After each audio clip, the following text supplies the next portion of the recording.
Did you know that Nami was originally going to be a battle axe user, with a weapon so ludicrously large that Oda had to give her a cyborg arm just to wield it? And this eventually simmered down to a much more regular axe, and finally Oda got rid of the axe altogether, but he did let Nami keep the stick. Personally, I love cyborg battle axe Nami, but look, it was not meant to be. And now here's 55 more things that you probably didn't know about Nami. Once Oda got through his axe phase, Nami had two prototype models from the Romance Dawn one-shots. There was blonde Nami named Silk from version 1, and blue Nami named Anne from version 2. The personalities are both inevitably colliding in a charactersome Big Bang to form our beloved Orange Nami. But other than Luffy, she was the first well and truly locked in One Piece character. And one-upping Luffy, Nami is technically the first Straw Hat to defeat a Logia user in the series, albeit the non-canon series, but still. In Movie 2 Clockwork Island Adventure, Nami defeats Honey Queen by pouring her into a jar and closing the lid. That movie came out in March 2001, and later that very year Luffy would go on to beat Crocodile in the manga. However, Nami's affinity for the Logia class continues, because series author Eiichiro Oda has stated that if she were a Devil Fruit user, then her ability would be Enel's Goro Goro no Mi, which would be, quote, perfect for a true weather lady. Back to Movie 2 though, this film marked the first occasion when Nami wore a wedding dress, which would go on to happen again during Thriller Bark in the actual series, and culminate in Placol Wedding actually making a limited run, real-world Nami wedding dress. Perhaps unsurprisingly, Nami is of course the Straw Hat who has had the most outfits over the course of the series. In fact, if you include anime filler openings, color spreads, movies, games, merchandise, and all of the other things, we're talking literally hundreds of Nami outfits. With that said, the most iconic to me will always be her dressing up as a monkey in Movie 3. Fashion is not just for fun though, and you should pay special attention to Nami's outfits. Particularly in the early days, as she very fashionably foreshadowed both Nico Robin and Boa Hancock by wearing iterations of their outfits during Logtown. But outfits require measurements, something which we have in abundance in terms of Nami. In fact, her measurements have been given on 4 separate occasions in the manga, one of which being the appropriately numbered 69, but the other 3 being the inappropriately numbered 6, 10, and 37. But essentially, Nami's measurements in the series have been updated more times than her bounty. A very fashionable bounties, mind you, containing extremely flattering images compared to the more candid bounties of others. And the reason for this is because Nami was tricked. Attached, the marine photographer at the time lied to Nami and said that he was a reporter from a magazine and had her pose. And you know what? Sure, fool me once and shame on you, photo man. But fool me twice and the result is apparently an even more glamorous bounty, because Nami did fall for the same trick twice, albeit with a different photographer. And let me just say, these images were controversial to one particular person. Genzo from Kokoyashi Village was so concerned over the promiscuous imagery that to this day he regularly calls the Marines to complain about Nami's bounty posters, despite the fact that he had both of them enlarged, framed, and hung as centerpieces on the wall of his private residence, just as a constant reminder of how outrageous they are, I imagine. Although Genzo's identity is now linked to the posters, to the point where his sprite in the game Treasure Cruise even comes equipped with an enlarged Nami poster. Provocative image aside, Nami absolutely deserves this sort of enlarged recognition because she is essentially the co-captain of the crew. When at sea, Nami has full command over the Straw Hats and makes every decision with the sole exception of where to go. Although her captaincy privileges seem to extend even further than you may know, as Nami is the only character other than Luffy to have invited someone to join the crew. She was the first one to ask Chopper to join, whilst at the time Luffy was more focused on trying to acquire Dr. Kureha. But as co-captain, Nami also endured an 11-hour battle against Charlotte Cracker, a burst of Conqueror's Haki from Big Mom, and a headbutt to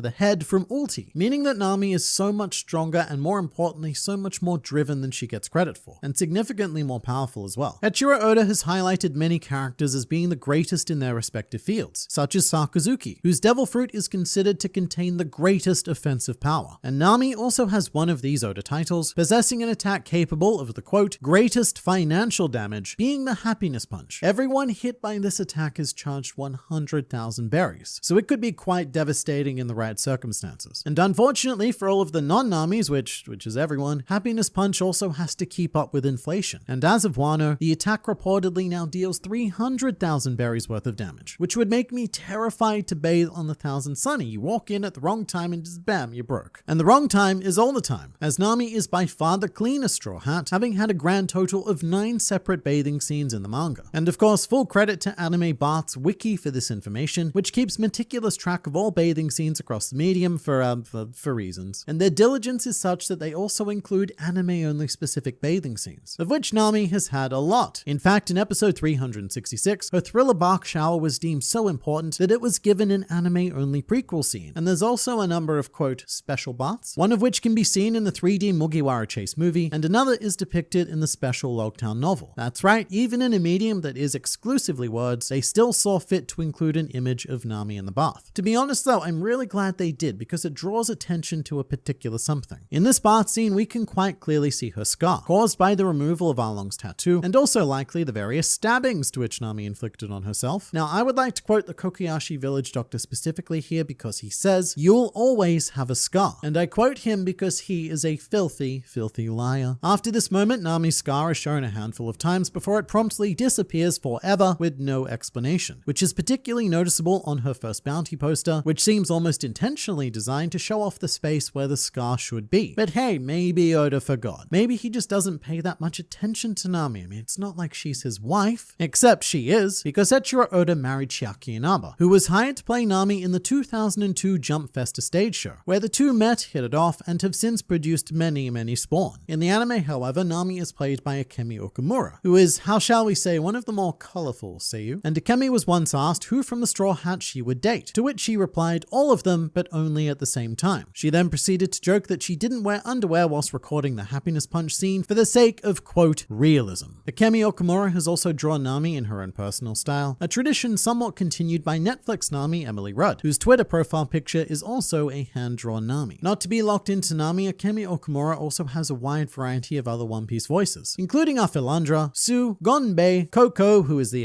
fake Nico Robin, and of course Namifia, who is the Chopperman universe fusion of Nami and Califa. And if you're not familiar with the alternate One Piece universes, then well, here's some more things. Nami has also been depicted as a lobster alien, a circus beast tamer, a demon priestess, and an evil queen in a fairy tale world where Zoro was Snow White. But in a canonically closer alternate universe, we've seen Nami at age 40 and at age 60, where she has apparently been given the perpetual youth surgery because nothing has changed at all. In the good timeline, that is. In the bad timeline, well, Nami ages quite drastically and dare I say quite winsomely, running increasingly less and less successful scams until at the age of 60, she has resorted to selling, quote, magic pots. Although if Nami lived in the real world, then according to Oda, she would be a Swedish childcare worker. Because other than maps and assorted shiny things, what Nami cares most for in this world is children. Due to her own personal childhood of hell, Nami makes it her mission to protect others from enduring similar fates, to the extent that Nami was even hesitant to attack S-Shark because he has the body of a child. And this is also why Caesar Clown is the person in this world who Nami hates the most, because he experimented on children with gigantification on Punk Hazard, but he's also indirectly responsible for Toko being afflicted with the smile curse. And if Caesar ever comes up in conversation, Nami simply states that he needs to die. Now, with all of that said, there are definitely times when even Nami will take advantage of children, such as when she seduced Momonosuke on Zou, enveloping him in what I'm going to describe as a critical mass of breast in an effort to obtain the assumed treasures of Kozuki Oden. But Nami's existence has also seduced a certain part of the One Piece fan base whose comments get frequently sent to and even showcased by Eiichiro Oda, such as when notorious SBS pervert Sanada went on a 2-volume arc requesting Nami's used towels from the Wano bathhouse. However, by far the weirdest Nami comment I've ever seen comes from volume 85, where a reader requested if they could lick syrup off Nami's body. And I will remind you that these are the comments that Shueisha chooses to publish. But in addition to navigation and excessive bathing, Nami does indeed have other talents, and is actually quite an accomplished chef, with her star dish being roast duck with orange sauce. Sounds delicious, but I'm not sure that I would be quite willing to pay the price for it, as when Sanji left the crew, Nami offered to cook in his place at a price of 5,000 berries per person per meal, which, to be fair, a full course meal at Baratier would cost 13,000 berries, so Nami isn't being too extortionate here, although she quickly reduced this cost to zero after having endured Luffy's cooking. But Nami's laser-like focus on money is because to her, money equals freedom. Her whole childhood was spent with the philosophy that acquiring enough money would eventually free her village. So the more units of currency you have, the more free you are. However, she did learn a rather underhanded tactic as a result of Arlong's mentorship, which is the idea of intentionally keeping people in debt in order to exploit them, as Nami perpetually does with Zoro, charging him impossible interest rates to keep him in debt and thus exploit his services. You know, some of what Nami does in the series is quite legitimately horrifying, but usually she does have her values in order. And to Nami, friendship is worth at least 1 billion berries, because that's the debt she forgave to the Kingdom of Alabasta in honor of her friendship with Vivi. Originally, Nami negotiated/extorted 1 billion berries for Vivi's safe return, but on this occasion she was won over by friendship. Ah, how sweet. Nami is actually very easily won over in general, such as when former enemy Minako Robin appeared, and the two instantly became quote sisters after Nami was presented with a bag of Crocodile's treasure. But Nami is quite fickle, not just won easily but also lost equally as easily. Such as when half of the Straw Hats departed from Dressrosa, and Nami immediately abandoned the former crew, grounding this leftover group as the Twirly Hat Pirates captained by Sanji. Sanji and Nami are not a particularly great duo though, because Nami actually shares one of his weaknesses. Like Sanji, Nami has a weakness towards women, specifically female marines, because they remind her of Belle-Mère. In Nami's own words, "I have a weakness for powerful stares from lady sailors." She lets her guard down around them due to feeling safe and thus chooses to avoid them in conflict. Something which was not at all a problem on the wrinkled sausage-filled island of Weatheria, where Nami spent the 2-year time skip, being taught about assorted weather sciences, but also teaching the men on the island about fashion in exchange. And the post-time skip weatherman can be seen on the cover chapter of 825, looking pretty damn good, I have to say, with some JoJo level drip. Appropriate because over the course of One Piece, Nami has had quite the bizarre adventure, and has been subject to more bodily strangeties than any other member of the crew. Nami has been turned into a wax statue, modern art, a hyper-clean form. Her body was also cloned by Bon Clay and then cloned again by Brule, just this time with mirror animals, ?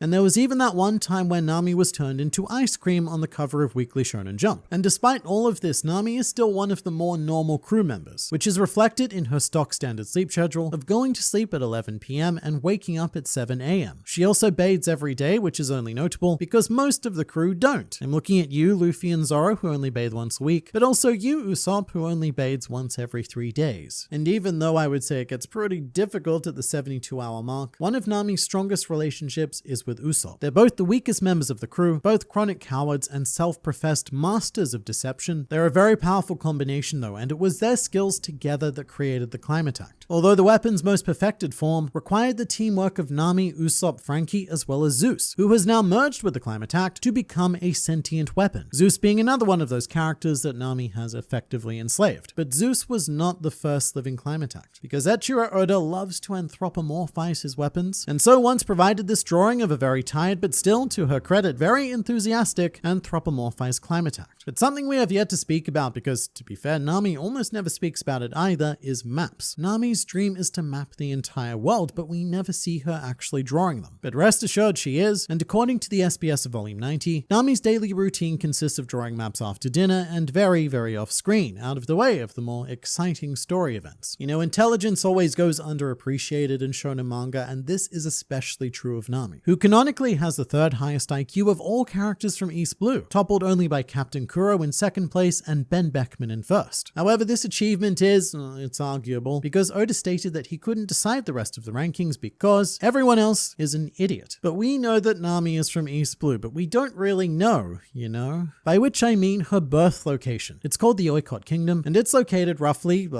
somewhere in East Blue, notable because it's a full-on kingdom rather than a town, and also notable as being the site of probably the most vicious battlefield we've seen in East Blue. Also, Oikot is Tokyo backwards, which, well, it might be interesting, but also it might not be, which is very much the premise of this entire video series. And here's another great piece of questionable interest. After receiving a number of requests, Oda decided to give out Nami's phone number, which is 7373-737373. And this is funny for reasons, mostly because 3 and 7 can be read as Nami in Japanese, meaning that the number is Nami Nami Nami Nami Nami. However, be warned, if you call that number, there's no guarantee that you'll get the right Nami, because a second Nami does exist in this world. This second Nami was originally drawn by Luffy on his way to Arlong Park, a response to Sanji speculating that Nami was in fact a mermaid. However, I dare say I've used the word originally incorrectly, because in chapter 626 in the Otohime flashback, you can see Fishwoman Nami cheering in the crowd, meaning that she existed at least 8 years before Luffy would go on to draw her. Trippy? Much like Nami's mirage attack, Fata Morgana, which many assume is named after Morgana, the enchantress of Arthurian legend. And the answer to that is yes, but also more things. The Fata Morgana itself is named after Morgana, and it's a real-world weather phenomena that occurs when rays of light pass through different temperatures, thus bending and warping the image to spectators. And that's why all of the Nami illusions are so distorted as well. Don't let your eyes deceive you though, because this life-size statue of Nami is very real and located in Oda's hometown of Kumamoto within the Nishihara village, surrounded by orange trees that were planted alongside it. And it's pretty easy to find, unlike this next area. After producing a Denden Mushi from her cleavage in chapter 366, Oda went on to refer to this space as the Hidden Nami Valley, going on to liken it to a Bermuda Triangle triangle-like phenomena and encouraging people not to try and visit. In addition to this, Nami has yet another hidden talent, which is simply drinking. Nami has a resistance to alcohol on the same level, if not even potentially greater than that of Zoro. In fact, if the two of them were to get into a drinking contest, I legitimately do not know who would win, but I wouldn't at all be surprised if it was Nami. And now this is one of the most obscure and useless pieces of trivia I have ever encountered, but one reader once went through the entire series and counted the amount of times that each Straw Hat had become strident, aka loud and harsh. Nami ranked in second place with a then total of 295 instances of being strident. And that's 56 facts about Nami that you may or may not have known.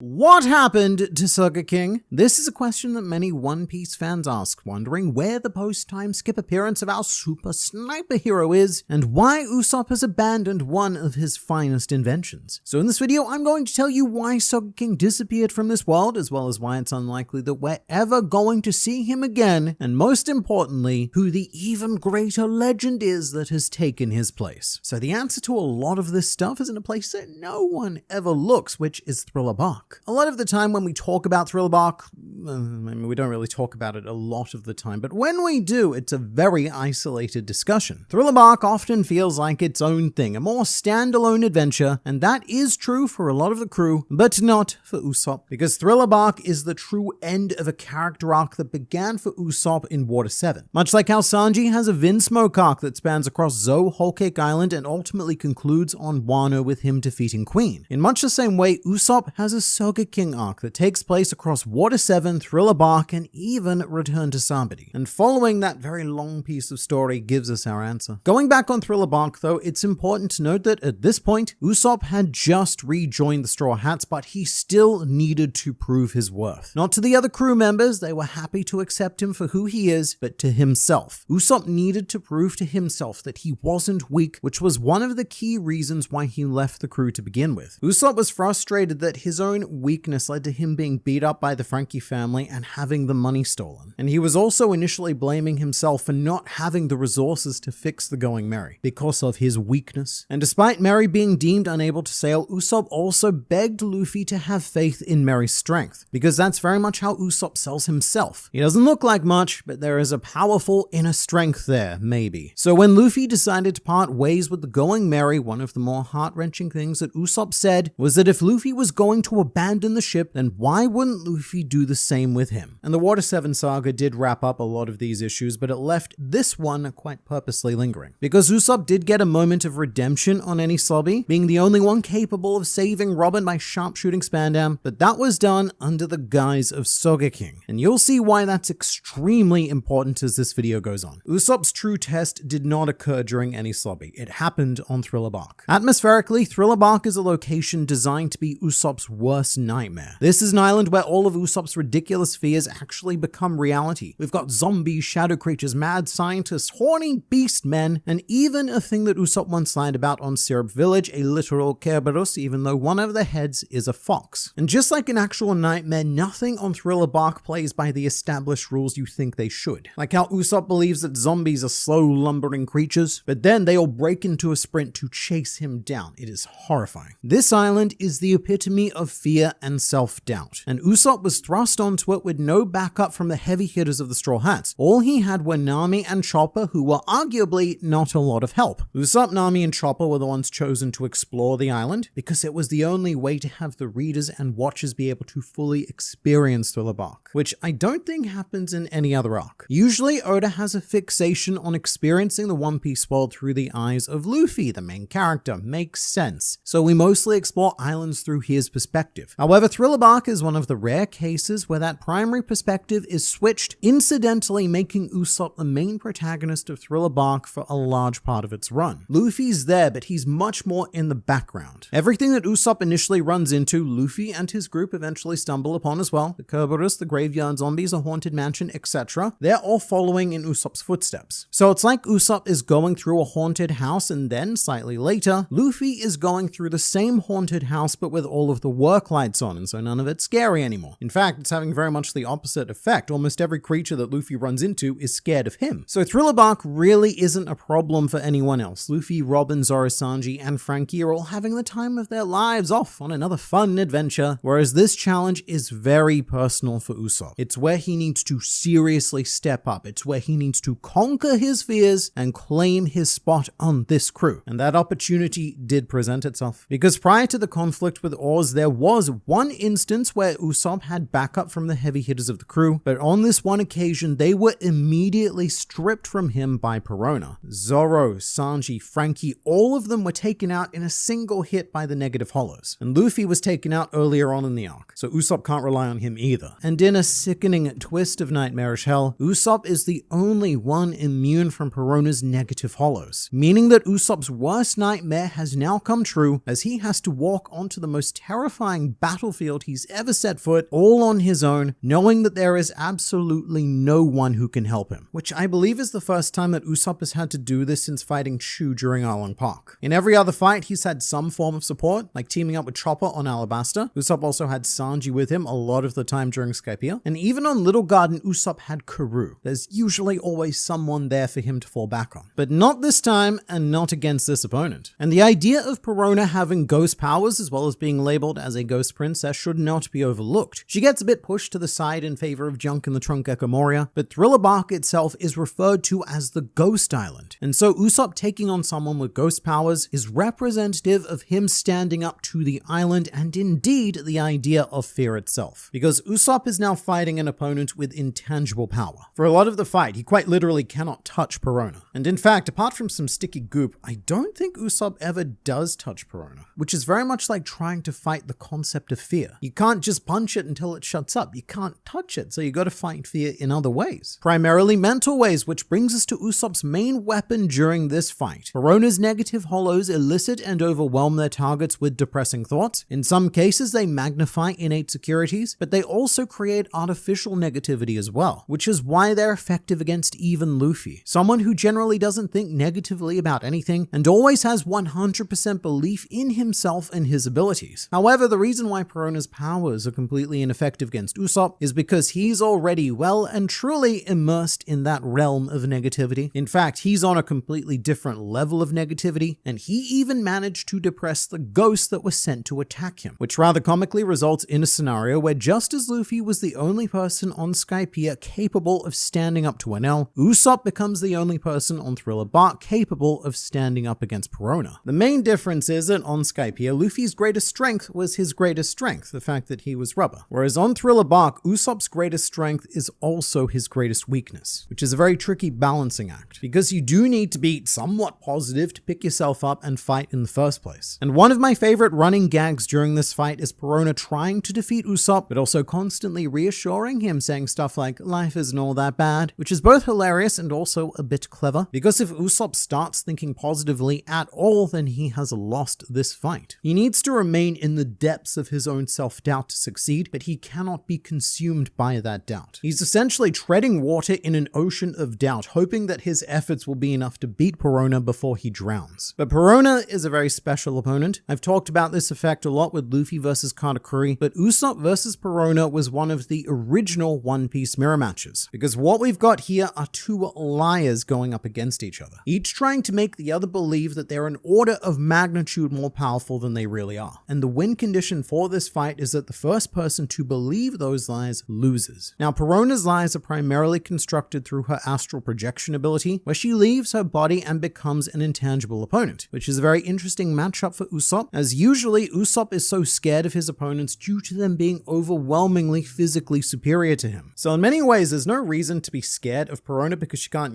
physically hit him like everyone else can. All she can do is lie and try to make Usopp believe that she can. She can, however, fight using ghost projectiles that do explode and cause very real damage, which is the situation that Usopp usually finds himself in. Yes, Usopp can physically touch his opponents. It's very not recommended though, because he's so weak that it doesn't have any effect, and so Usopp is usually relegated to using projectiles for damage, which generally isn't quite enough. Usopp needs to concoct clever and convoluted plans in order to beat stronger opponents, which is also the same for Perona. Perona has to try to defeat Usopp using a series of stupid tricks, like flying in front front of him whilst running away to obstruct his vision and causing him to cartoonishly collide with a column. So all throughout this fight, Perona is using the combat manual that Usopp authored. And that's what makes this so much worse, because he is losing against his own tricks. Much like how far into the future, Luffy would find himself in the same position against Katakuri, essentially losing to his own abilities and very much struggling to overcome that feeling of inevitable superiority. And it's one thing to put Luffy in a situation like that because of his unbreakable wall of willpower, but Usopp is more like a wall of easily shattered sugar glass, and he comes dangerously close to actually believing Perona's lie and losing. This is the point during the fight where Usopp does mentally retreat into the persona of Sogeking for the second, and as of the time of this recording, final time in the series. And Usopp does this because he reaches a point where his negativity is no longer an asset. He's on the verge of defeat, and so he flicks a switch in his mind to activate the brave king of Sniper Island. And Usopp then proceeds to have a conversation with, I guess, himself, with Sogeking telling Usopp to just calm down, mate, and that he can handle this. He's a big scary man. And this is a very hype moment because I love Sogeking. However, seeing Sogeking in this moment is very not good for Usopp, because this persona was created as a result of Usopp not feeling like he was truly part of the crew. He couldn't bring himself to stand by their side, so Usopp made an OC of his ideal self to stand with the Straw Hats in their time of need to rescue Robin. And very importantly, this isn't just because Usopp had left the crew and couldn't bring himself to talk to Luffy. It's because of what we've already discussed, that Usopp felt he was too weak to be a Straw Hat. And so Sogeking re-emerges on Thriller Bark because Usopp is having those same feelings again, but on a much more intense scale. Because he finally found something that he thought he was good at. Something that he could contribute to the crew that no one else could. Something they needed him for. But he couldn't even do that. Even with his complete immunity to the Hollows, Usopp was being destroyed by Perona. And that made him feel even worse than trying to go up against some sort of insurmountably physical opponent. Because at least Usopp has a good excuse to lose against someone like Jabra. He's a very big, strong wolf man. But Perona, someone who Usopp seems to have been fatefully put onto this planet to counter, losing to this opponent is one of the greatest pits of shame that Usopp has ever fallen into. Because if he can't succeed here, then in his mind, he really does not deserve to be part of the crew. And taking out the Sogeking mask is an admission of that. It's saying, I can't do it, please someone else step in to save the day. But then the moment of truth arrives. Perona once again hits Usopp with exploding hollows, and the Sogeking mask falls off. And this is the moment where Usopp makes a choice. That choice is to either put that mask back on and probably defeat Perona, but by doing so admitting that he didn't have the inner strength to accomplish it, or to leave the mask on the floor and finish this fight as Straw Hat Sniper Usopp. And what I love about this is that Usopp doesn't even hesitate with his decision. The mask comes off and Usopp stands up and chooses to finish the fight on his own. And the mistake that a lot of people make is in believing that this was a battle of negativity, that this was about Usopp embracing and coming to terms with his negative thoughts, which to be fair, it is, but that's only half the fight. Because Usopp's other key character trait is that he is a liar, and so is Perona. I don't think there's many other crew members who would have figured out what Perona was doing during this fight. I think that Robin may have stood a mental chance, but every other crew member at the time would have been either too dumb to physically focused or too horny to figure out this ghost puzzle. I mean, just think about how Sanji would have handled this. Because Perona's a woman, he wouldn't even have tried to hit her, so he wouldn't have even figured out that she was intangible. Not that it would have mattered anyway, because Perona hard counters all of them with negative hollows. But lies and tricks, those are the specialty of a certain Usopp, and he was able to swiftly dissect Perona's illusion because he is an expert in creating them himself. Sort of like how a magician can watch another magician and understand how an illusion was achieved. Usopp recognized the craftsmanship of Perona's lies, and he ended up using Perona's own illusion to defeat her. There's a key moment during this fight where Perona thrusts her hands into Usopp's chest and makes him believe that she is going to crush his heart. And Usopp does genuinely believe that he is about to die for a moment before this gets turned into a gag with Perona saying, yeah, I can't actually do that. But this gag was the key to Usopp's victory. After understanding how Perona constructed a lie to get him to believe that he was going to die, Usopp then meticulously created his own series of lies to drive Perona to that same state. Step 1. Usopp used an impact dial to defeat Lieutenant Gentleman Hippo, which made Perona believe that Usopp had insane physical strength that he'd just been hiding until now. Perona herself didn't see the dial, nor would she be in any way familiar with the technology because she's never been been to Sky Island. So POV, your Perona ride, what you are seeing is a disgusting display of 100% raw strength, which is an integral foundation for what happens next. Step 2, Usopp fires a volley of cockroaches at Perona's real body, although I should point out that the cockroaches themselves weren't even real, because remember, this is a battle of lies. The fake cockroaches do serve two purposes though. One, to put Perona in a very emotionally distraught state, more likely to be overwhelmed by fear. And secondly, as a distraction for step 3, which was to inflate a giant fake 10-ton hammer which Perona believes that Usopp can lift because she saw his display of strength with the impact dial illusion, but more importantly, she didn't see the hammer being inflated due to the cockroach illusion. So classic magician maneuver. Look what's happening over here to hide what's happening over here. Then step 4, make Perona believe that she is about to die, which Usopp does with this phenomenal line, "You might be scared of roaches, but you should be more frightened by how much you underestimated me. I'm known to be the strongest man in East Blue." And this is very similar to Perona stating that she's capable of crushing Usopp's heart. Usopp here is saying that he is about to crush her. And I'd like to point out that neither one of them has any substance to back up their claims. So what happens when two liars clash? Usopp's final hammer attack is his version of what Perona did to him when she threatened to crush his heart. It was an elaborate bluff, and in each case, Usopp and Perona were 100% convinced that they were about to die. However, after going through this trial, only one person remained conscious to see the bluff through, and that person was Usopp. He endured his crippling fear, whereas Perona succumbed to it. Fear overwhelmed her, and she fell unconscious, with Usopp ending the fight by stating, "It was your mistake to challenge me in a duel of negativity and lying," which I think is still my favorite Usopp line of all time. This was Usopp proving for the first time since Arlong Park that he had the ability to be a Straw Hat. And that's why we haven't seen the Sogeking mask again since, because Sogeking was who Usopp became when he felt unworthy to stand alongside his crewmates. Someone he wished that he could be, and someone who he did actually become on Thriller Bark against Perona. Usopp conquered his fears. He did something that no other Straw Hat could have done, and took the biggest step to date towards his dream of becoming a brave warrior of the sea. I should say that we do see Sogeking once more. However, it's during Return to Sabaody where Mont Bleutein is pretending to be Sogeking, who is then quickly defeated by post-time skip Usopp, symbolically showing that Usopp has now become even more than he'd ever dreamed of being pre-time skip. And that's why I don't think we'll ever see Sogeking again, because Usopp is no longer afraid that he doesn't belong on this crew. For the Sogeking mask to be pulled out once more would require a character crisis on a scale that I'm not sure we have time for in the final saga of One Piece. It would need Usopp to revert and undo 18 years of character development and progression. And it's not like Usopp hasn't faced serious challenges post-time skip. He has, but in every case he has chosen to face those challenges as himself, as the Straw Hat sniper Usopp, not Sogeking. And in fact, our issue currently is that Usopp's self is getting a bit out of control, with multiple statues having now been built in his honor, the epithet God Usopp being given to him as a result of Dressrosa, and currently being worth 500 million berries. So Usopp's modern day challenge isn't to live up to Sogeking, it's to live up to the legend that is himself.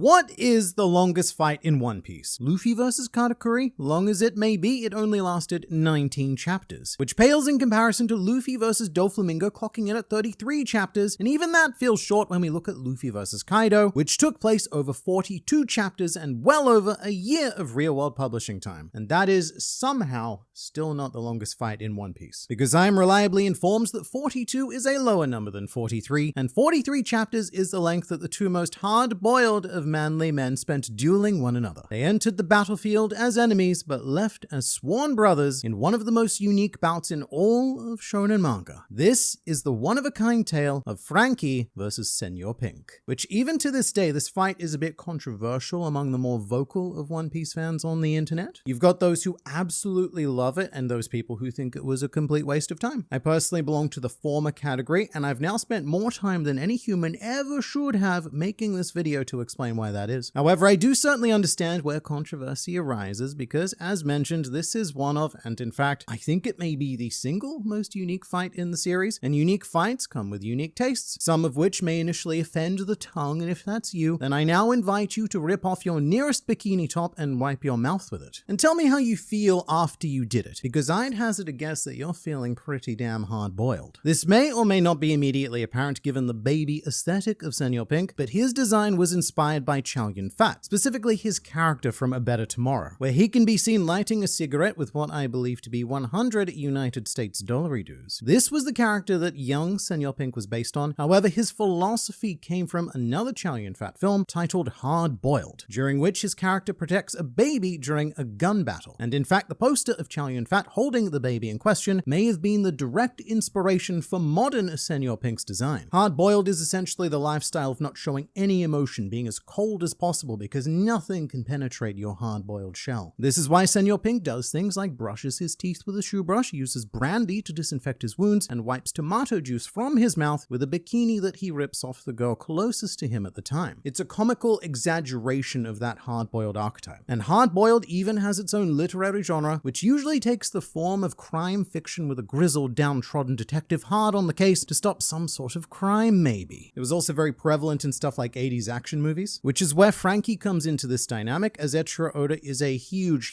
fan of the Terminator. He even has a life-size movable Terminator statue in his office, and Frankie is his Arnold Schwarzenegger homage to this love. And something that I feel can really unlock this fight for those who didn't initially take to it is to understand that this entire fight is a parody. It's not supposed to be a serious, straight-up punch battling encounter. This is not a Zorro fight, it is a Frankie fight. Frankie and Senor Pink spend the entire fight trying to one-up each other in being hard-boiled, but in doing so continuously display their soft-boiled qualities, like the classic Frankie quirk of acting all tough, then being immediately overwhelmed by emotion and playing the guitar. The joke is that both Frankie and Senor Pink act like these hyper-masculine, manly men, whilst both of them have such ridiculous, not at all manly quirks. Senor Pink wears a diaper, Frankie has light-up nipples, and all of Senor Pink's attacks are named after cute little kitty cats like the Neko Mini Punch and the Nyan Nyan Suplex. So the key contrast here is that these two are the epitome of manliness, and yet they're the two craziest weirdos on the island at the time, possibly even in the world at the time. Each of them with an extensive suite of quirks which would traditionally immediately see them both become outcasts. And one of the core struggles during the fight is the attempt to outman one another, as Frankie and Senor Pink constantly refer to the other as quote boy to artificially raise their own status as the pinnacle of man. However, as I often say, Eiichiro Oda is a master of contrast. Very rarely does he go in and do something tunnel visioned. And given that this is a parody fight, Oda also chose to contrast that comedy with a great deal of genuine heart. And this is even before Senor Pink's flashback. For example, when Sugar gets knocked unconscious by Usopp and the rest of the Don Quixote family are horrified that all of their toy slaves are returning to normal, Senor Pink's only response is, I only hope she's not hurt. And at another point during the fight, Frankie briefly distracts Senor Pink by claiming that he heard an old lady in an alley that needs help, which Senor Pink falls for. Although after discovering that he was tricked by this clever ruse, Senor Pink says, there ain't no old ladies that need help, which is a relief, don't get me wrong. And Senor Pink even stops mid-fight to save a cat, which makes Frankie cry a singular manly tear. This character has a surprisingly big heart, and that only endears you further to the comedy, because as he continues to do weird and wacky things, it becomes like laughing along with a friend. And I do know that a lot of people challenge the notion of Senor Pink being a good guy, particularly because his job on Dressrosa was to enforce the continued domination of turning people into toy slaves, and to that I say, it's fair enough. I do think that there can often be a bit of a conceptual disconnect with Oda's characters and their actual actions in the series, which is something that not even the Straw Hats are immune to. In retrospect, it's a little bit horrifying what Nico Robin did as well, willingly assisting the beginning of a civil war that killed thousands of civilians, and even Frankie was a massive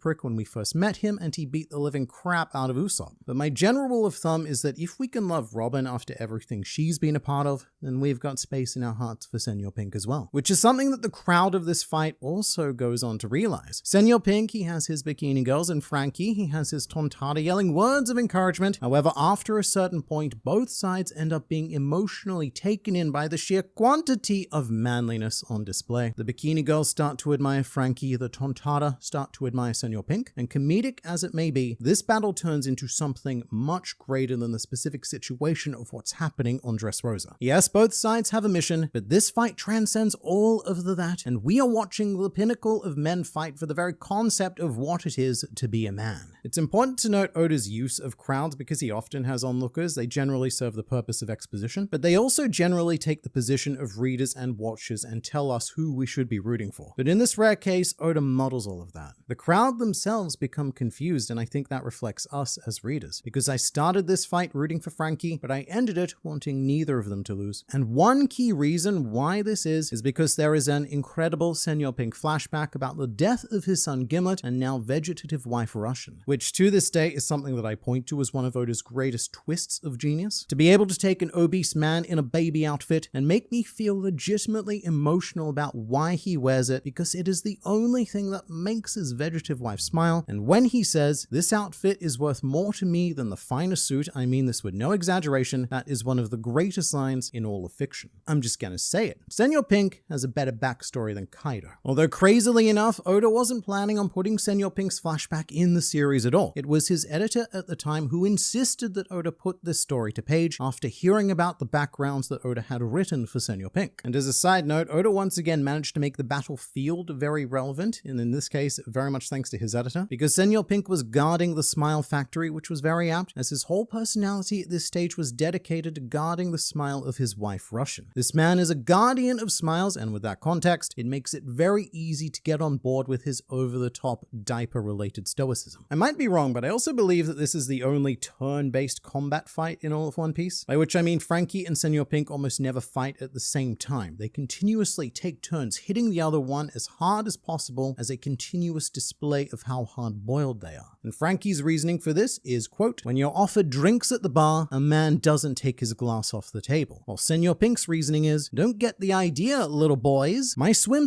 fruit powers don't exist for the purpose of running from the enemy. I swim when I want to swim." Although both Franky and Senor Pink do use underhanded tactics from time to time, like Pink's sneaky diaper bombs and Franky's lie about the old ladies needing help, but they're never malicious tactics. It's not something like Charlotte Flampe shooting Luffy, no. Everything done by Franky and Senor Pink always falls well within the realm of sportsmanship. And having just brought up Charlotte Flampe, this fight does have its own mini Flampe moment, an interruption which puts both combatants on the same mental wavelength. As one of the more perplexing moments of this fight is when the Smile Factory manager Kewin appears and becomes entangled in the fight, during which point Franky decides to suddenly kiss her. So I don't watch a lot of reaction content on YouTube, but this is one of the things that I will go out of my way to search for, which is episode 693. And I've encountered a lot of people who see this moment as a bit of a waste of time, almost like inserting canon filler, but this moment is actually everything, as Senor Pink states Franky's reasoning for him. "Don't blame him, manager. It's your fault for getting involved. When a woman tries to interfere in a fight between men, how else should she be silenced?" At which point, Franky joins in, "A young lady shouldn't get all worked up over a measly kiss or two. You said it, falling in love with a kid, I'd get a nasty hangover." And after this moment, Franky and Senor Pink are completely and beautifully in sync. Any differences they had no longer exist. And this is the turning point where Senor Pink's fangirls say for the first time, they're both so hard-boiled. This is the incident that allowed Franky and Senor Pink to understand and respect one another, and from this point on, it was not a fight between two enemies, this was a battle between two men. And I'd also like it noted that the factory manager does appear much later on in One Piece. During Capone Gangbeja's cover story, she goes on a bit of a kissing rampage, having had her life changed by the words of Franky and Senor Pink, and combining it with her innate vacuum powers to knock people out with a single kiss, a scourge of Dressrosa. But this is easily the best thing to happen to Franky in the entire post-time skip era. Not the kiss specifically, but this overall fight. Something that initially drew me to One Piece was how each member of the Straw Hats fought in their own unique style with their own unique code. Like Zoro fighting with 3 swords and with the philosophy of doing everything he could to avoid getting a scar on his back, the great shame of swordsmen. Or Sanji choosing to fight exclusively with his feet to preserve his hands for cooking. Every crew member has their thing it is they do. But some crew members have definitely kept up with that better than others. And Franky to me is a bit of an unfortunate case of Oda not quite keeping up with what he initially put out there. Yeah, Franky's gotten a lot of cool cyborgy mech-related showcases, but what we are often missing from him is that core element of Franky perversion. The best way I think you can summarize it is with a pun. The fact that whenever Franky is about to transform or do something cyborgy in any way, he yells hentai, meaning great transformation, but also obviously it can also mean pervert. And because he's a jacked dancing cyborg man in Speedos, everyone just assumes that he's outing presenting himself as a pervert. That's the gag. And to me, that is the core of Franky. The pinnacle of weird and wacky within a certain niche that even Luffy can't access. That's what made me love Franky, and all of the qualities I enjoyed about the fight with Senor Pink were also present during Franky's Sea Train fight against Nero. This was the first time that we got a solid shot of exactly what it is that Franky brings to the table, with supreme abilities like Franky Invincible, where he just lies down, and of course the unforgettable Franky Centaur, which is actually a reverse centaur and was thought to be useless before Franky used it fiendishly to finish Nero off. I feel like over time, the fact that this is one of the weirdest men to have ever lived often gets a bit downplayed or even outright forgotten in One Piece. And a lot of Franky's fights and even general interactions tend to be played pretty straight. It's a little bit like the Austin Powers effect. There's the whole joke of the first film that Austin Powers is the ugliest man on screen at all times, and yet he is the most irresistible man in the world. But by the third movie, the initial joke is worn off. You're desensitized to the character, and so all of his strange quirks just feel normal now. And because we've been with Franky for so long, I think a similar effect has happened to him, which means that Oda needs to work extra hard to push Franky's greatest qualities, which is why I love the fight with Senor Pink. During this battle, Franky is gifted an opponent who removes the limits of his potential. Senor Pink is an enabler because he's just as, if not weirder than Franky. If Franky does something weird, then Senor Pink's got to top it, which Franky then needs to top again. And that's how we end up in situations where both of them are performing synchronized swimming routines mid-battle. And a lot of Franky's other opponents don't really allow him to be himself. I think that Sasaki's a particularly bad one because Franky's not even the weird guy in that fight at all. He cedes that territory to Sasaki after he becomes a Triceracopter, and Franky takes on the role of the straight man. Franky is oddly serious during that fight, and to be fair, he analyzes and dismantles Sasaki in a brilliant way. It's a good fight, but it was lacking that,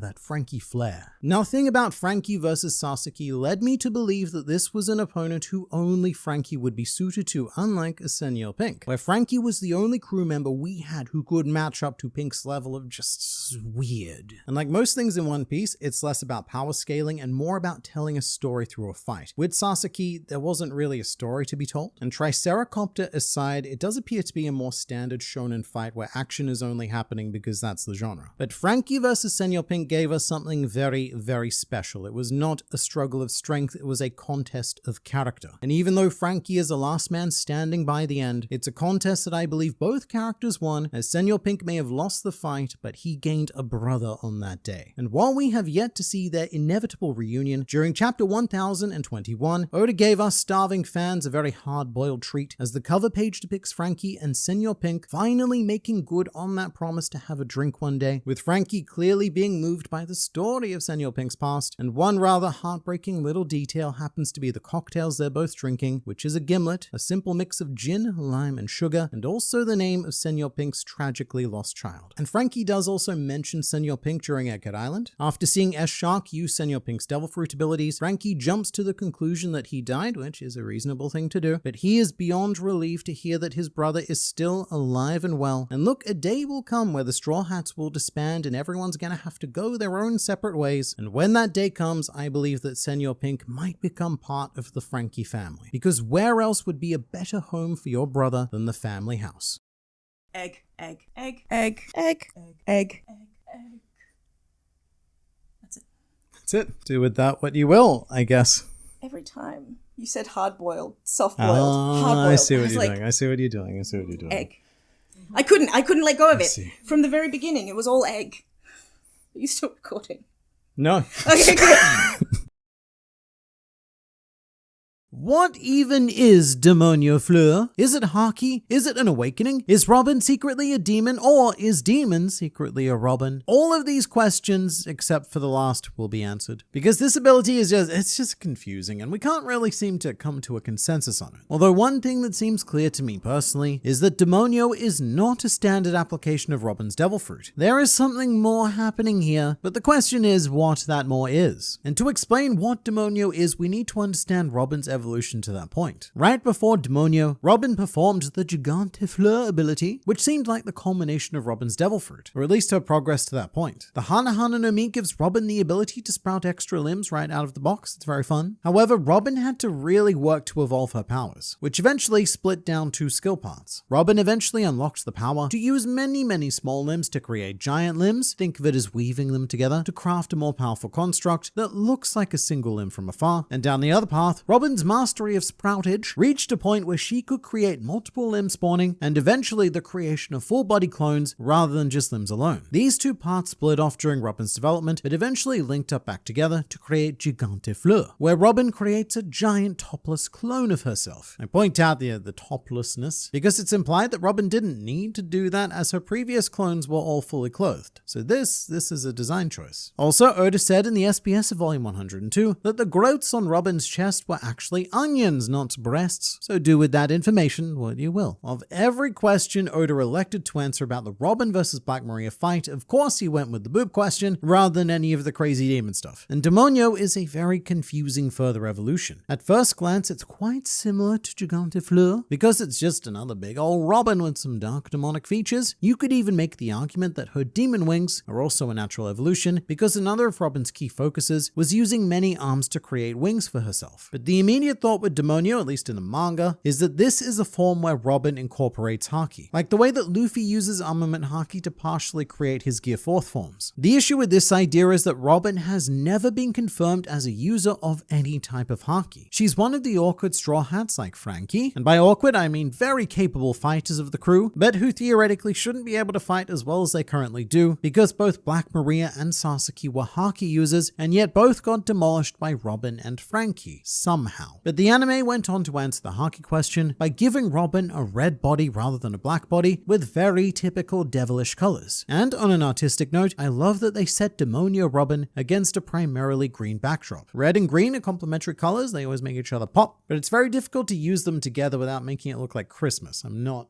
particularly convinced I've managed to achieve that. So look, the anime did a great job there. But while the anime does seem to clear up the Haki question, I also think it does an equally as good job of re-asking the question due to the aura effects they add. Because during the Robin and Black Maria fight, the anime chooses to coat Robin in this massive pink aura, which, whilst lovely, is very confusing because this is the traditional signal of Haki in the Wano era of animation. That or Robin learned the Kaioken technique. So to be clear, this aura business does not happen in the manga. Robin does not emit a single drop of aura. This is all animator artistic license, which means that to come to a conclusion, I need to selectively ignore the aura but not ignore the coloring. And so I need to say that Robin's red skin is canon but the Haki is not. But even if we can trust the red coloring, then it raises a completely different question of, well, how did Robin make her skin crimson red? And the first logical conclusion I can come to is that what we're seeing is actually an awakening, which I'm aware is not a very popular idea, but let me explain. Something to keep in mind here is that this would be a Paramecia awakening, not our classic Zoan awakenings, which we all now know contain the funky cloud effect. I'm not suggesting that Robin is like Luffy and has a secret Zoan fruit that allows her to become a literal demon, like the Five Elders may or may not be. What I'm suggesting is something far more creative and appropriate, because Paramecia awakenings are now quite unpredictable. There was a time when we thought they all functioned more or less the same, largely thanks to Doflamingo and Katakuri's awakenings, which did function pretty much the same way, by turning the environment around them into their respective thing it is that they generated. Which, to be fair, Luffy's awakening also does as a bonus ability even though he's a mythical Zoan. But Wano really expanded Paramecia awakenings with Trafalgar Law and Eustace Kid, which gave the two of them an expanded set of specific abilities that may or may not have been a response to their own personal needs and desires. And with this, I'm thinking of lore especially with the Reroom, which was inspired by the Devil Fruit abilities of Rocinante. And so it presents the idea that Devil Fruit awakenings are not set in stone, and each individual user has the capacity to forge their own path forward, so long as they possess the right combination of willpower and creativity. Which takes us back to Robin. Traditionally, Robin is only capable of conjuring body parts that are an exact replica of her existing Robin bits, and in the case of Gigante Fleur, it's still her body but scaled up. Although it also makes me wonder if Robin could do the reverse. Could she create mini clones with some sort of tiny Fleur technique? Perhaps a pequeña Fleur, which by the way is Spanish for tiny. But Robin has always been heavily restricted by only being able to use her own existing parts. parts. Whereas with Demonio Fleur, it looks like Robin has been given access to her own character creation screen. Robin now seems capable of augmenting her sprouted body bits according to her own desires, which in this case was to become a demon. And the reason for this is because at the mere age of 8, Nico Robin was labeled the Devil Child as the only scholar to escape O'Hara. And this is where I go on to say my usual thing about how the world government have gone and created their own problems again by Nico Robin fully embracing this designation to the point of becoming a literal demon. It's a lot like Chopper saying that he was willing to become a monster for the sake of Luffy, which he then fulfilled by gaining control of his monster form. And in Robin's case, her explanation is the following: I can be a demon if I have to. I'll do it for the people who truly need me, for the people who are counting on me. And so she did. She did that thing. She became a demon. So this could be an awakening that allows Robin to sprout body parts according to her imagination. And because she imagined herself becoming a demon, that is what became reality, which isn't the same as Luffy's awakening. With him, it looks like Luffy can just magically spawn things into existence as a result of his imagination, whereas what I'm proposing with Robin still works within the boundaries of magical fruit logic. It doesn't allow her to just create anything. Instead, it allows her to customize her own body, to insert some new flora into the old botanical garden, so to speak. And this actually isn't unprecedented. We have seen a devil fruit user innovate their ability to the point of becoming a recognizable demon before, and that would be with Robin's Wano opponent, Black Maria. Due to the revelation of the 5 Elder Stars on Egghead, every One Piece fan on the internet is now suddenly something of a yokai expert themselves, but we actually got a potent shot of yokai during Onigashima because Black Maria is based on a fusion of 2 different yokai. The first is a Jorogumo, a funky spider that can shapeshift into a beautiful woman in order to seduce, quote, handsome young men looking for love, and then store them for later consumption. Also known as exactly what happened with Sanji during the raid on Onigashima. In fact, the Jorogumo also uses music as a lure, much like how Black Maria does as well because she is a phenomenal shamisen player. But Black Maria also takes inspiration from the Tsuchigumo, a different type of yokai spider capable of creating illusions to ensnare their prey, like how Black Maria conjured illusions of Sol, Clover, and Olvia. So she's 2 yokai, and I honestly think that is just a little bit too greedy. But it doesn't stop there. In addition to this, Black Maria wields a Wanyudo, another type of yokai known for stealing the souls of anyone who gets too close to it, which is why it's especially appropriate that Brook was the one to deal with him because he has the superior soul control. In One Piece, Black Maria's Wanyudo also has an added element of weirdness because the Wanyudo is actually a dude who's eaten a pug smile fruit, which has given him a permanently tiny pug body, and so he runs along the inside like a hamster wheel powering Black Maria's overall weapon, which isn't just another random Oda idea because it is actually a reference to a 4th yokai being the Jinmenken, which are human-faced dogs. That is now 4 yokai who have effectively been condensed into one character design. And what this tells me is that 1, Oda probably got a bit tired of drawing dinosaurs during Wano and went full force into yokai at the first opportunity to do so. And 2, Black Maria was intended to be a narratively appropriate stepping stone for Robin to embrace her demonic birthright. Brook also refers to all of Black Maria's gal pals as, quote, ghoulies. So all around, this whole event is a bit of a demon fest where Oda dropped Robin into a pot of demonic soup and she emerged thoroughly demonized. So much more layering went into this fight than most people, including myself at the time, appreciated. I do really like that in order to defeat a demon, Robin had to fully embrace her role and become a true demon. Much like how Luffy, the sun god, defeated Enel, a false god on Skypiea. Black Maria presented herself as a demon, lots of demons. She even went so far as to get a dog with a man face to cosplay the Wanyudo, but all of it was hollow, and she was brought down by the power of a real demon. However, one huge question I've left out until now is the speculation over whether or not Demonio Fleur is Robin's actual body, or is it a Robin clone like the Gigante Fleur? This is left almost frustratingly mysterious in the manga because Demonio occupies just under 3 pages of total space, and we don't see Robin activate it. The Demonio form is just suddenly there. We also don't see her deactivate it, and we don't see her regular-sized body anywhere elsewhere controlling it. So as presented to us, it gives the illusion that this is actually Robin. The Demonio Fleur isn't a separate clone, and what we're seeing is Robin literally becoming a demon, which is narratively quite the solid maneuver, because if we saw Robin's real body controlling Demonio, then it would have taken away from everything she said about becoming a demon. However, it does introduce another layer of speculation. If this was an awakening, it's not out of the question to propose that it does the reverse of the original Hana powers. So instead of allowing Robin to sprout body parts externally, it gives her the ability to manipulate the original flower, her body, and augment it however she sees fit. And something that at first seems to add to that is that Robin was able to talk through her Demonio form, but if you go back on One Piece, Robin Robin has always been able to talk through her clones. We first saw this during Fishman Island, when she created a clone to interrupt the fight between Luffy and Jinbei, essentially luring Sanji to get between them. And from what we see of Gigante Fleur, the giant Robin clone always seems to mimic Robin's facial expressions, so the Demonio could be a highly elaborate magical fruit puppet. It's hard to tell exactly what the deal is here, and the anime doesn't make things any clearer either. In the anime, the dust settles, and regular Robin is just standing there, which could imply either possibility, that she was controlling a giant demon clone or she became a giant demon thing. I think the more straightforward Occam's razor explanation is that Demonio was a giant clone, which would also fit quite nicely into the theming of the Black Maria fight, which contained a huge layer of psychological warfare. Earlier, I briefly touched on Black Maria's weird ability to create illusions and how she tried and failed to deceive Robin by conjuring all these figures from her childhood. But to add to this throughout the whole affair, Black Maria kept attacking Robin with bad words, diminishing her, and even stating that she was dead weight on the Straw Hat crew, which is the sort of thing that would have been really effective on Robin prior to any slobby. Back then, she was quite easily manipulated by others due to her own lack of self-worth. But by Wano, mate, Robin has evolved, and Black Maria even challenged her to do just that by saying the following: "Go on, little flower, bloom in the midst of this sea of flames. Actually, can flowers bloom while on fire? I suppose you'll have to show me, hee hee." And Robin does exactly that. A flower blooms in the midst of hell. So it's almost as if Robin came up with this form in direct response to Black Maria. She chose this form deliberately as a method of psychological warfare. Robin did the same thing that Black Maria tried to do to her, except in the case of Robin, the illusion actually worked. Right before the Demonio Fleur appeared, Robin conducted a curious maneuver by smashing the roof of the room that they were in, which had the effect of putting out Black Maria's fire, but it also created an important distraction. Black Maria looked up to witness the attack, and when she looked back down, what she saw was a giant demon, forcing Black Maria's attention elsewhere, whilst Robin ran off stage and left the Demonio Fleur there, which then goes on to completely fool Black Maria, as well as break God knows how many bones in her half-woman, half-spider body, but it had the effect of diminishing Black Maria's self-worth and to make her feel like the powerless dead weight that she accused Robin of being. So Robin doesn't just win the physical fight, she also wins the mental fight, which is actually very important. To bring the discussion back to Haki, Robin simply should not be able to defeat an opponent who can use Haki. However, given that Haki is directly tied to willpower, one pretty decent path to victory would be to remove the will of the Haki user. So if Robin could actually convince Black Maria that yes, demons exist and yes, I am one of them, and furthermore, you, Black Maria, am powerless to stop me, then that whole Haki thing is no longer a big issue. Which might be why Robin chose to conjure such a stereotypical form, the horns and the wings. Neither of them really add a lot to the logistical output of the form. In fact, the wings theoretically add an unnecessary vulnerability, but it all goes towards selling the illusion of a demon. And if you've got no wings, then mate, you're just a big naked woman, and Black Maria has seen plenty of that. But whether this is a clone, or whether it's Robin's actual body, I personally don't think there's a good explanation for Demonio Fleur that doesn't involve an awakening. It just seems like too much of an expansion of the fruit's base abilities. And even if this is, not an official awakening, it is still a heavily increased utility that makes it an effective awakening. However, the Grand Fleet disagrees quite strongly with me on this one. We had 28,000 people vote, and 51% of you believe it's not an awakening, whilst 23% think it is, and then there's that 26% of people who chose maybe, which is the most cowardly of all the responses. But over half the people strongly believe that this is an awakening. No, the other one.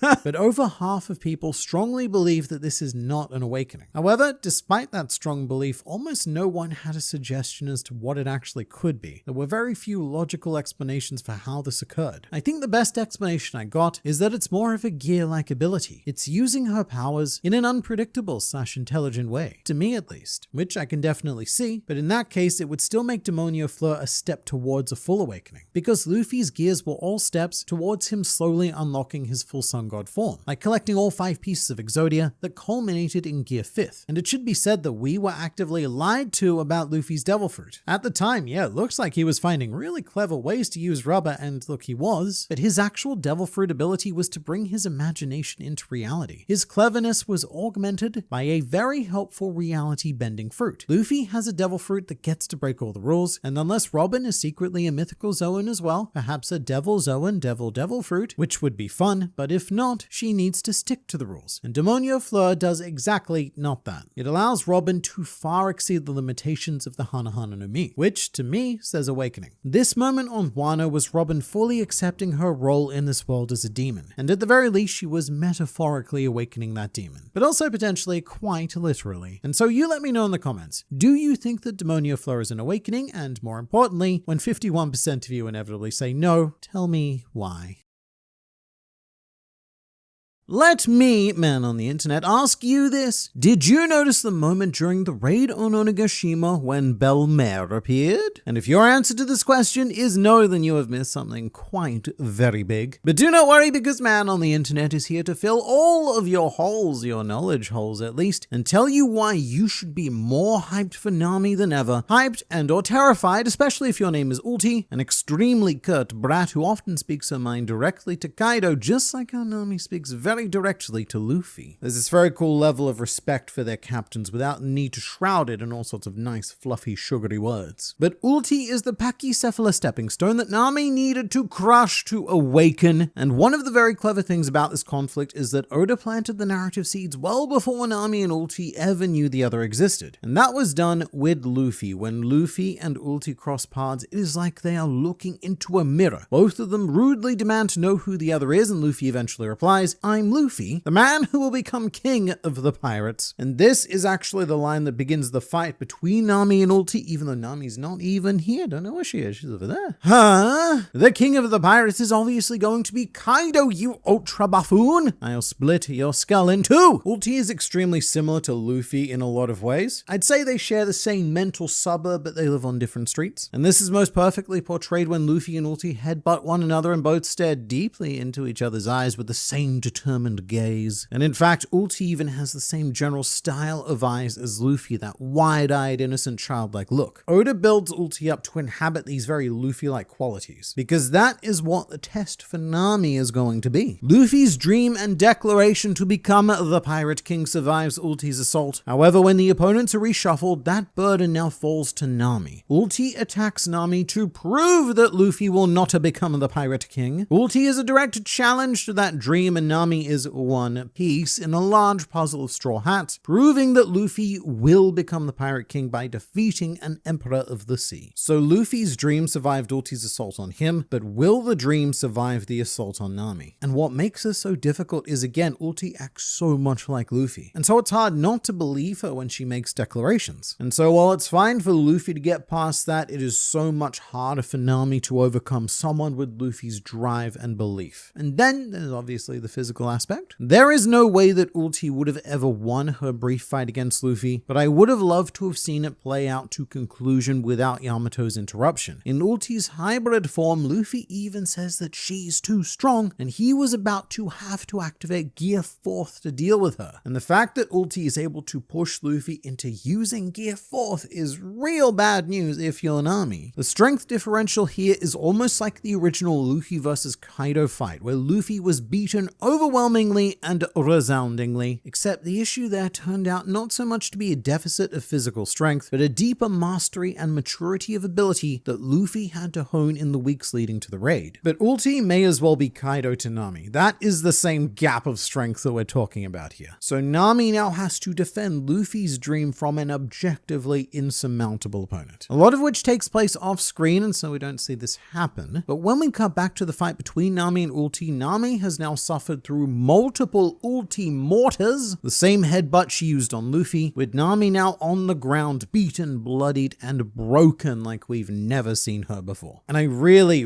need to emphasize that Nami was thwacked multiple times, and what a superhuman show of willpower it is for her to even be conscious. Nami isn't Luffy. She doesn't negate physical damage. She's not Sanji with his modified exoskeleton, and she's certainly not Zoro, who's perpetually drunk enough to dull any and all pain. No, Nami is just a regular, sober human. Nami taking an Ulti mortar is like you being headbutted by Ulti. Do you think that you would survive? And I'm honestly amazed that Nami's skull hasn't been blown open. But the reason why such violence was occurring to begin with was due to Ulti's rage at Luffy claiming that he'd become the Pirate King, something Ulti firmly believed that Kaido was destined to become, causing a philosophical impasse. And something I do really need to praise Ulti for is her belief in Kaido. Even if she was a villain, it's very difficult not to respect that level of faith and belief that she had. It was just as strong as any of the Straw Hats' faith in Luffy, and that was the real big problem here. This fight, as with many other battles in One Piece, was not a direct contest of strength. It was a battle of belief, and whose belief was stronger? Ulti's faith in Kaido becoming the Pirate King, or Nami's faith in Luffy? And unfortunately, a lot of Ulti's physical rage was being taken out on Nami, and Ulti decided to keep headbutting Nami until she stated that Luffy would never become king of the pirates. And in fact, that may explain why Nami's skull wasn't blown right the crap open, other than because this is a shonen manga and we probably don't want to brutally murder one of our protagonists. But I suspect that Ulti was probably holding back a bit, because what was happening here was more like torture than a battle. Ulti was interrogating Nami and trying to extract what she wanted by giving head in all of the ways it is that no one wants. Ulti didn't want to break Nami's skull, she wanted to break Nami's belief by pushing her to the very edge of physical endurance, which Nami did reach, even saying that one more headbutt would kill her. And so Nami had to make a choice. She either had to sacrifice her belief in Luffy, or she had to sacrifice herself for her belief. And while this is happening on the sidelines, we have the much more important to this event than you would initially think Usopp, thinking that Nami is just gonna lie, and he's even mentally encouraging her to lie. Do it, Nami. Tell the not truth. Because I mean, that's the obvious solution to this, right? Ulti just wants to hear you say that Luffy will never become the Pirate King, and then she'll move on to whatever else it is that dinosaurs do. So just lie, mate. It is the easiest thing in the world, and eventually Nami acquiesces. Okay, I'll say it. Luffy will never stop until he's king of the pirates, which is one of my favorite Straw Hat lines in the entire series, and something that really made me sit up and take post-time skip Nami a hell of a lot more seriously, because there is so much more behind this line and behind this decision than you may initially realize amongst all of the other chaos happening during the raid on Onigashima. And what goes very much under the radar is that this whole scene is a reference to the final moments of Belle-Mère. Arlong had her completely physically outclassed. Belle-Mère did her best with her marine skills that used to pay her marine bills, but just like Nami versus Ulti, physicality was never an option against Arlong. And here, Belle-Mère had to make a choice. In order to survive, all she needed to do was lie about having children. She was even encouraged to do so by Genzo, sort of like how Usopp was encouraging Nami to lie against Ulti. All you have to do is say you don't have kids. All you have to do is say that Luffy will never become the Pirate King. And Nami made the same choice as Belle-Mère did. Sorry, Genzo, I just can't say I don't have children, even if it costs me my life. They're as much mine as if I gave birth to them. Those two are my children, which she said covered in blood, tears, and resolve, which was Nami's exact state with Ulti. Here, Nami was 100% channeling Belle-Mère's final moments, and she completely understood why Belle-Mère made the decision that she did. If Belle-Mère had lied to Arlong, then it would have been a self-fulfilling prophecy. That lie would have become truth. Nami and Nojiko would not have been allowed to stay in Kokiyashi Village for their own sake, and they would have effectively ceased to be Belle-Mère's children. And if Nami had lied about Luffy becoming the Pirate King, then she would be killing his dream by turning that into another self-fulfilling prophecy, because it would show that his crew do not have the sheer belief necessary to turn his dream into reality. She's not the first Straw Hat to have had this moment, and she probably won't be the last. But here Nami made the choice that she would rather die than have someone else dictate her feelings. And I'm sure that Belle-Mère was watching this as an extremely proud mother up in heaven, which is a thing that may canonically exist in the One Piece world. It's a bit vague and involves a lot of talk about spirits, which also exist. But I want it to be true, if for no other reason, for Belle-Mère to see this and realize what an amazing daughter she raised. Beautiful moment. However, I do think there is some criticism during this conflict to be offered towards story lord Eiichiro Oda, namely for having all of Ulti's headbutts on Nami take place off screen, because this isn't something that Oda would ever do with a character who isn't Nami or Robin. I think Oda did this because post-time skip he has a lot of trouble drawing his female characters taking serious damage, and to him it just doesn't feel right to draw a woman precious to him being beaten up, which is why all of the implications are there, all of the damage was there without seeing the actual act itself. However, I do think that lessens the impact of what happens, because what Oda has set up here is the drama of Nami up against an iron wall. She is face to face with her own personal Kaido. And it's not that I'm overly eager for violence and bloodlust and just want to see people get beaten up, but I do think back on a lot of the greatest moments of overcoming adversity in One Piece police, and a lot of them happen to belong to Usopp, someone who is, at least according to Oda, physically weaker than Nami. And what specifically comes to mind is when he got hit by Mr. Four's bat. This was one of the most brutal pages in the series, where Oda even had an X-ray shot of Usopp's nose shattering. Absolute cinema. But here, Usopp was in the same situation as Nami would be against Ulti. Because just prior to this, Miss Merry Christmas had been making fun of Luffy and his dream to become the Pirate King. And that need to fight for Luffy's dream is what powered Usopp into standing up after taking that absurdly brutal hit. And that is where Usopp gives his speech about his faith in Luffy. But I think that speech only hits as hard as it does because we saw Usopp get hit as hard as he did. If we didn't see that bat connect with his face, then it would make it a lot harder for us to empathize with the pain that he is pushing through. And the fact that in this moment he is ready to give up his life for Luffy's dream. He knows another bat is coming straight towards him and he's just like, mate, if this is it, this is it. So I really do feel like Oda should have drawn one Ulti Mortar hitting Nami, maybe instead of showing Usopp being hit by it multiple times, which only exists as a proxy experience to convey what Nami endured previously. But it honestly, I don't know, it just doesn't quite have the same punch to it. That's my one criticism of a moment that otherwise blew me away, but that is just part one. The battle for belief then concludes with Nami's victory. However, a new fight between Nami and Ulti immediately commences after Tama arrives, and she becomes the focal point for the rest of the conflict. And I think this is quite a brilliant mood shift. Things could have ended with Nami's moment, but that wouldn't really be right, would it? Because Nami has now matured to the point where she has fully taken on the will of Bell-mère. Nami is no longer a child in this scenario. She has become a mentor figure, and so it becomes Nami's elected responsibility to protect Tama just as Bell-mère protected her. And it needs to be noted that after this point, Nami is noticeably more powerful. She's able to fight off Ulti with increasing confidence and damage dealt. And that's because protecting children is one of Nami's most enduring themes in One Piece. In fact, before the raid commences, Nami realizes that Kinemon is worried about Momonosuke, which results in a genuine smile for Nami, which is very unusual for a Nami-Kinemon interaction. These two characters usually don't go that well together because Kinemon's perverted nature usually just leads to a very angry Nami, or just a failure to connect because of his more traditional ways versus Nami's more modern mindset. However, this is one moment, possibly even the only moment, where Nami and Kinemon connect. And so Nami says to leave Momonosuke to them. So Nami's original purpose was to retrieve Momonosuke, but then a lot of things happened and where we've landed is protecting Tama. Meanwhile, Ulti's focus switches away from Nami and onto Tama because Tama interrupted the fight, and also because she was turning all of the Smile users against the Beast Pirates using her Devil Fruit ability. So you've now got Ulti who wants to split Tama's skull open, and Nami who would very much prefer that did not happen. To enhance things further, this is also when Big Mom storms in and becomes a key element of this conflict, and this wasn't just a random flourish of chaos by Oda. He specifically placed Big Mom here because the theme of this fight had now switched to children, and there's no one more perfect to consult on this matter than the world's most horrifically prolific mother. Big Mom remembers Tama from when she had amnesia and goes into what Prometheus calls mother mode, which happens, quote, every now and then with little children, but apparently didn't happen when Kaido tried to execute Momonosuke. And it is here that Ulti makes the mistake that seals her fate. Ulti hits Tama pretty viciously, which triggers both Nami and Big Mom to form the world's most unlikely alliance due to their mutual desire to protect Tama. And so now we are solidifying Nami's mentor status by aligning her with the surprisingly rotund manifestation of motherhood, which despite Big Mom being a rather twisted representation of, is what Bell-mère was all about. And also, this is where Nami decides to stop running away. Instead, Nami says, I'm going to stay here and crush her. Her being Ulti, and the sentence in general being one of the coldest things that a non-Zoro Straw Hat has ever said. And as much of a tank as Ulti is, she is brought down by a series of attacks from both Big Mom and Nami, with Nami getting in the final hit. And so Ulti becomes the first high-ranking Beast Pirate to fall to a Straw Hat during the raid. Remembering the Big Mom one-shot page 1 for burning down Okobore Town, which he didn't do, but got punished for it regardless. And the week that this chapter came out in the manga, I recall a fair bit of online controversy, which is not at all uncommon in the Wano arc, especially around this time. By this point, we had spent about 3.5 years on the island, so people were feeling a bit reckless and quick to criticism, quickicism if you will. And so there was some pushback and disappointment with Nami not overcoming Ulti on her own, but that very much misses the point of what Oda was trying to do with this fight. Again, this was never designed as a physical fight for Nami to win. This wasn't a Miss Doublefinger or a Caliphate scenario, and in fact, very few fights fights are designed that way for any Straw Hat to just brute force your way through. Generally, they're about rigorously testing a certain inner aspect of the character, and Nami passed both of those tests. She took an extremely important step in her development by coming full circle and Belmaring herself, for want of a better term, although that one's pretty good. And while it may not have been fair for Ulti to have incurred the wrath of Big Mom, it also wasn't fair for Ulti to target and beat up a child. So she very much brought this on herself, and I would make the argument that it was Nami's personal values that won the day and were rewarded with that ever so brief alliance with an Emperor of the Sea. I'd also call it a victory for motherhood in general, although I can see where people are coming from. Nami is a combat drought character, so we rarely get decent action from her, and while it would be nice to have a few more of those one-on-one encounters like I mentioned before, Califer, Miss Doublefinger, at this stage I also don't know how much sense it would make. We are too deep into the new world now, and it's pretty rough to put Nami in a one-on-one position without power boosting her to frankly absurd levels. So I very much prefer the path that Oda has chosen here, where it's not so much about the muscle, the bone, or even the brain being tested, it is about the various inequalities that Nami has. And I also don't think this fight gets anywhere near enough credit for just how complicated it was. Because after the Battle of Belief, what happens is a bunch of complex character dynamics. Tama tells Big Mom about Okobore Town, so Big Mom knocks out page 1, which prompts Ulti to hit Tama, which then prompts Nami and Big Mom to attack Ulti, but Tama then runs away, which makes Big Mom remember being abandoned by Mother Carmel, so she attacks the Straw Hats and Tama, which causes Eustace Kid to step in because he has a grudge against Big Mom, and all the while we've got this melodrama happening with Zeus trying to figure out his cloudsome place in the world, and only after all of that do we get back to Ulti, who is the main focus of the fight. So it's actually incredibly impressive how seamlessly Oda was able to blend these threads into one another in this one event, all of which culminating in Nami's finest hour in post-time skip One Piece so far.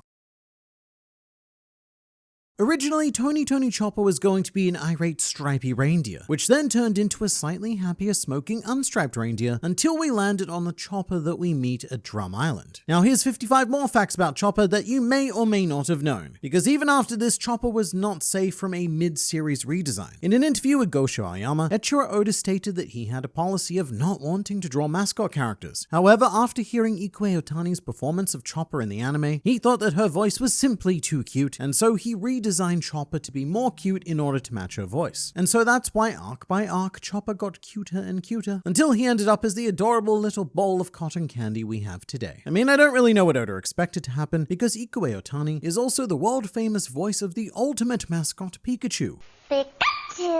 She was a living legend long before Oda was, and that actually informs how Oda treats Chopper in One Piece. Out of respect for Ikue Otani as his senior in the industry, Oda has stated that he goes out of his way to protect Chopper in the story and make sure that he doesn't get beaten up too much, which might also explain why he gets so few fights post-time skip, because it would be like watching someone beat up a puppy. Chopper's mascotedness has even penetrated into the Western world, where a Chopper pillow can be seen in a Saturday Night Live sketch next to Jonah Hill dressed as a samurai. And in fact, Chopper's marketability is one theory as to why the 4-Kids dub of One Piece skipped both Reverse Mountain and Little Garden, the idea being that it was in an endeavor to get to Chopper quicker so that they could sell some sweet merch and make some even sweeter cash money. But instead of doing that, what 4-Kids did is go bankrupt. As it turns out, not even Chopper's medical skills could resuscitate that disaster. Chopper is the youngest member of the Straw Hats and joined when he was 15 years old, which happens to be the average lifespan of a real-life reindeer in the wild. Post-time skip, Chopper is now 17, thus making him a revered elder in the reindeer world. Although it's more likely that every reindeer Chopper knew in his herd have died by now, and you know what? It serves them right for bullying him. Bad reindeer, bad. Chopper also happens to be the first non-human devil fruit user shown in the series. And to this day, animals who have eaten devil fruits are quite rare. So much so that Chopper serves as one of the 4 emperors of magical fruit-consuming animals, alongside Onimaru, Stronger, and Garnfall's bird horse Pierre, along with all the very festive polka dots. But for festive occasions, whenever there's a party in One Piece, you'll probably see Chopper somewhere in the background doing a dance with a couple of chopsticks shoved up his nose. This dance is called Yasukibushi, a traditional Japanese folk dance, often depicting a local attempting to scoop up loaches, but instead having a leech attach itself to his leg. It's a very specific dance. But there is another dance that you'll see Chopper performing quite frequently, which happens whenever he gets complimented. In this case, Chopper bursts into the Hena Ojisan dance, which roughly translated means weird middle-aged man, a classic Japanese comedy character portrayed by real-world comedian and Ken Shimura. Meanwhile, if One Piece itself was set in the real world, then Chopper would be from Canada, a nation which do have native reindeer known as caribou. Yes, the same name as our beloved Swamp Nakama. Also, if he weren't a pirate, then Chopper would be an elementary school teacher, not a doctor, which I find a bit odd. But he's the right half man, half deer thing for the job, because Chopper would never turn up to work hungover, as he has the lowest tolerance for alcohol amongst any of the Straw Hats. Because of that, and I guess the fact that he's underage, Chopper generally drinks milk or other options when the crew are boozing it up. To be fair though, the drinking age in Japan is 20, and that didn't stop most of the Straw Hats from underage drinking pre-time skip, and every now and then Chopper does join in, as we can see from this Thriller-Bark screenshot, where the Straw Hats are all drinking their vibrant orange beers, liqueurs, urine, whatever it is. Doesn't matter, Chopper's on board. He may not be into alcohol, but Chopper is definitely into drugs. And his medical knowledge has allowed him to augment his devil fruit to the point where he was able to achieve at least a partial awakening from the side effects of eating one too many Rumble Balls. This is due to eating 3 Rumble Balls, which sends Chopper into his uncontrollable monster mode. However, 3 is not the maximum, and Chopper has a form beyond his monster form if 4 balls were to be consumed. In the words of Eiichiro Oda, when Chopper eats 3 Rumble Balls, his devil fruit powers go wild. But if he eats 4 Rumble Balls, then the author goes wild, then delivering to us a grand illustration of Chopper's ultimate form. Chopper's devil fruit itself, the Hito Hito no Mi, has a bit of an odd shape though. It's shaped like a mushroom, which at first seems like a bit of a cruel reference to the mushroom that Chopper sourced and fed to Dr. Hiruluk. However, this shape exists for a much more scientific reason, which is that humans share a whopping 50% of their DNA with mushrooms, 50% being exactly how much human DNA Chopper has after consuming the fruit. And as for something that no one could have predicted, 22 years after this devil fruit was introduced, its shape would be turned into a bath bomb and sold as part of the collaboration between One Piece and Lush, with Chopper's bomb being scented with tonka and bergamot oil. I don't know if it's bergamot or bergamot. I really don't know my fancy oils well enough. But as a Zoan fruit user, Chopper is a bit of a wild card, with the 3 out-of-the-box forms being full human, full animal, and full hybrid. And generally, when you have these 3 forms, the hybrid form is the physically largest for all Zoan users. However, with Chopper, it's the opposite, and his hybrid form is by far the smallest. Also, his human form, which I guess would actually be Chopper's full animal form, it still contains a lot of reindeer qualities for some reason. Not that we particularly know what Chopper looks like prior to consuming his fruit. In the manga, Chopper was never shown prior to eating his fruit, which has led to a lot of artistic interpretation across extended One Piece media as to how Chopper looked as a full reindeer, with some depictions choosing to adopt the original Oda style of face, whilst others went for the painfully super cute one. My personal favorite, though, is an in-between form depicted during the Wano anime. It's also well known that as a result of being an animal, Chopper can speak the apparently universal animal language, which has led to him being used as a translator by the fans on certain occasions, such as in chapter 381, where there are 2 dogs spotted talking to each other in the bottom right hand of this panel. They're part of the courthouse guard dog unit and not at all taking their job seriously, which begs the question of exactly what they're talking about, and according to Chopper, they're gossiping about Jabra from CP9 being turned down by a waitress named Gatharin, which was a really hot topic at the time, so much so that Fukuro even mentioned it in chapter 379. But if you've been reading One Piece for some time now, you may have picked up that all of the Straw Hats have a key animal resemblance. The obvious one is Monkey D. Luffy because of, well, reasons that I hope you realize. But for a more subtle example, Zoro is connected with tigers, Nami is connected with cats, and so on and so forth. But you'd think with Chopper he'd resemble a reindeer, however this is not the case, as his animal resemblance is a red panda. And to add to his betrayal of reindeer kind, Chopper's antlers are also detachable in the right comic scenarios, as shown when he encountered Holy and his hat flew off along with his antlers, which would go on to happen again during Punk Hazard when he encounters Monet, although very weirdly, this intentional gag appears to be, quote, fixed in the official digitally colored manga, which has Chopper's antlers remaining firmly affixed to his head. I don't know why they did that. I mean, it doesn't matter, he's cute either way, but what if he wasn't? In the SBS of Volume 61, a fan asked what would happen if Oda deliberately designed Chopper to remove all of his cuteness, which resulted in this, well, this whatever it is. And in case you're curious, and I know you are, Chopper is saying, idiot, how can I by munching on your sweets? Where's the beer, eh? The beer. Hey, your curtains smell like crap. And Oda has given Chopper a lot of other what-if forms. For example, in the good timeline, a 40-year-old Chopper becomes a confident, reliable doctor, and by 60 years old, the only illness he can't cure is idiocy. However, in the bad timeline, he has a lot of rage whenever anyone brings up the name Straw Hat. Straw Hat. And by age 60, he seems to have completely abandoned medicine and turned to magic, as he is seen demanding a sacrifice. Chopper also has further continuity in the bad timeline as well, as he pops up in regards to the fate of another character, which would be bad timeline Ace, as when Oda revealed Ace's 60-year 20-year-old alternate self, he's asking Chopper for a loan. And this is potentially because Ace has already run dry with Luffy, having asked him for loans at age 40, and Ace is just working his way throughout the crew, pathetically scrounging money for probably fictional pirate drugs. Not a very good example to look up to, unlike sword connoisseur Rono Zoro. Because of everyone in the crew, Chopper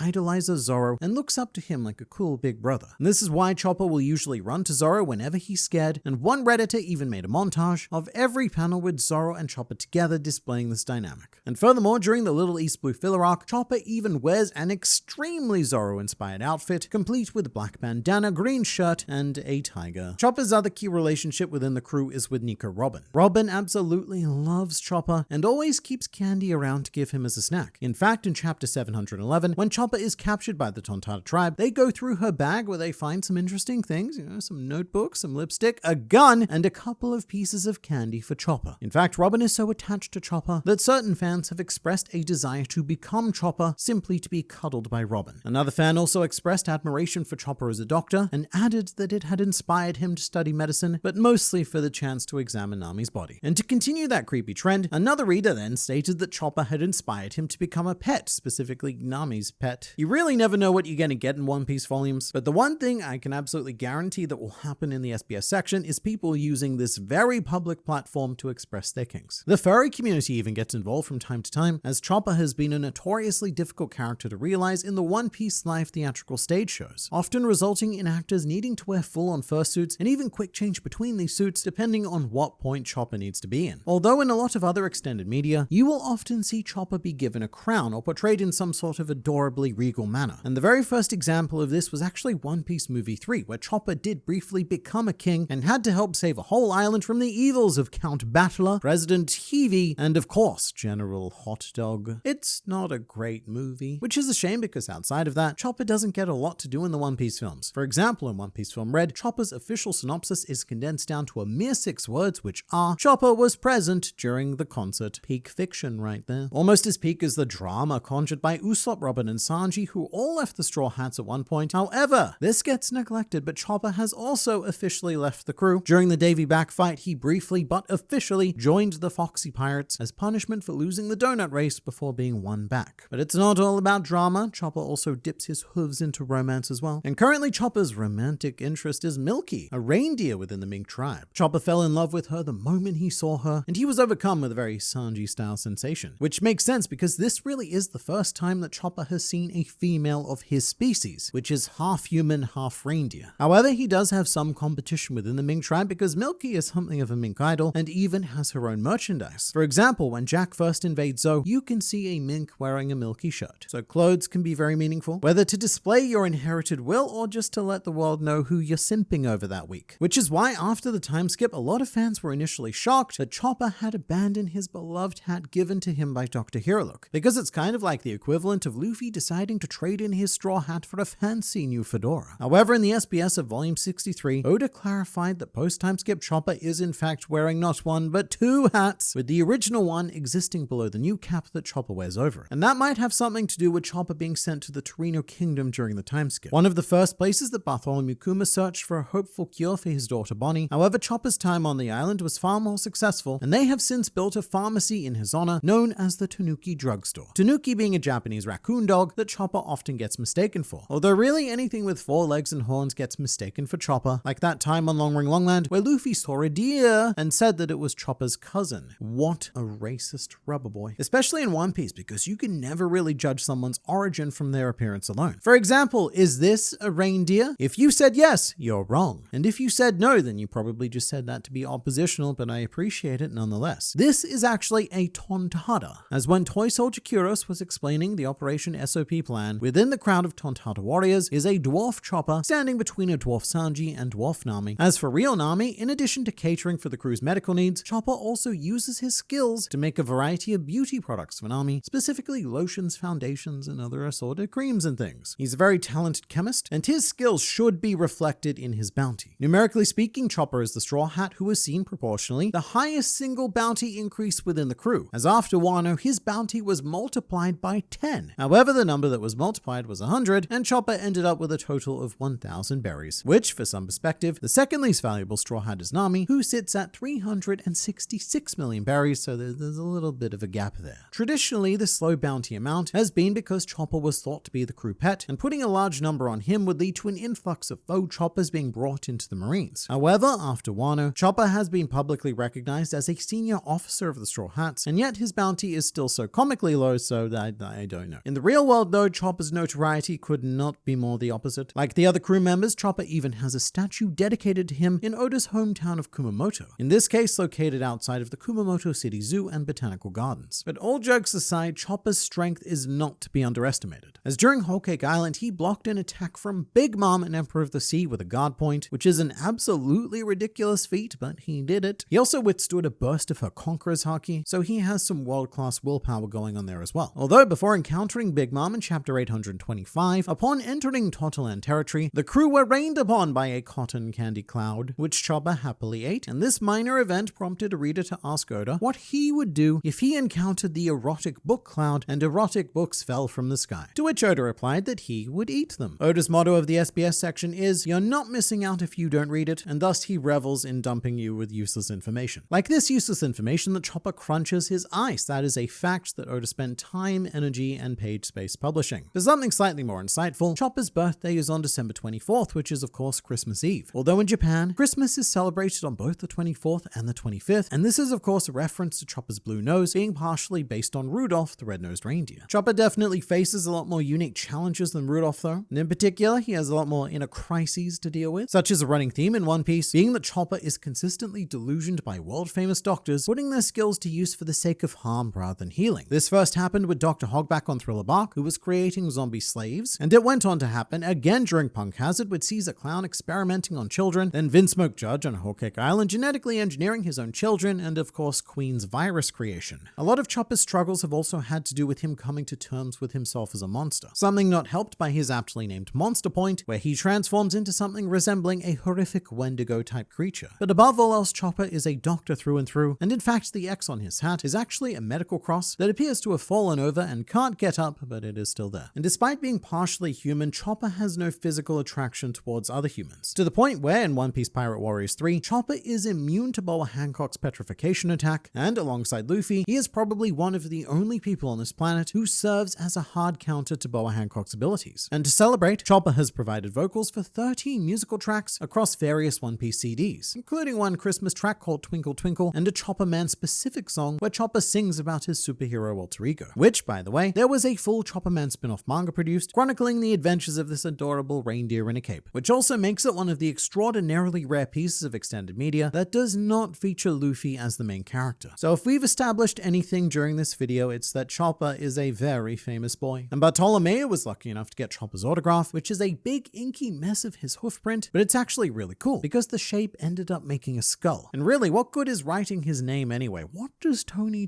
even mean? Well, it's a play on the word Tonakai, which means reindeer. To which you would ask why Oda would decide to use 2 Tonys instead of 1, and I would encourage you to stop asking questions because I don't know. But that's 56 facts about Chopper that you may or may not, but definitely do now know. Soul King Brook is someone so integral to the dawn of the world that fate had to rip him straight from another time in order to meet our Monkey D captain. And not even Gold D Roger got that kind of special treatment from fate. To him, fate just said cheers and terminated his contract with life. And fair enough, because it's no good having drums of liberation without a skilled musician to play them. Brook is underappreciated, underexplored, and mostly remembered through his obsession with undergarments. But Brook is like an amalgamation of all of the Straw Hats. The optimism of Luffy, the wisdom of Jinbei, the perverted chivalry of Sanji, the sword skills of Zoro, the cowardice of Usopp, Chopper's naivety, and even Robin's knowledge of history, not so much because he studied it, but because he lived it. And it's very appropriate that this personification of every Straw Hat comes together in a literal skull, just like their Jolly Roger. You could even say that Brook is the backbone of the crew, yo-ho-ho-ho, etc. Since the very beginning of One Piece, Luffy has been gunning for a musician. In the early days, his 2 highest priorities were a cook and a musician. These come before the arguably more essential roles of, say, Navigator and Doctor. And to this day, Sanji is the only person Luffy has ever admitted that he would not be able to become the Pirate King without, because Sanji is his precious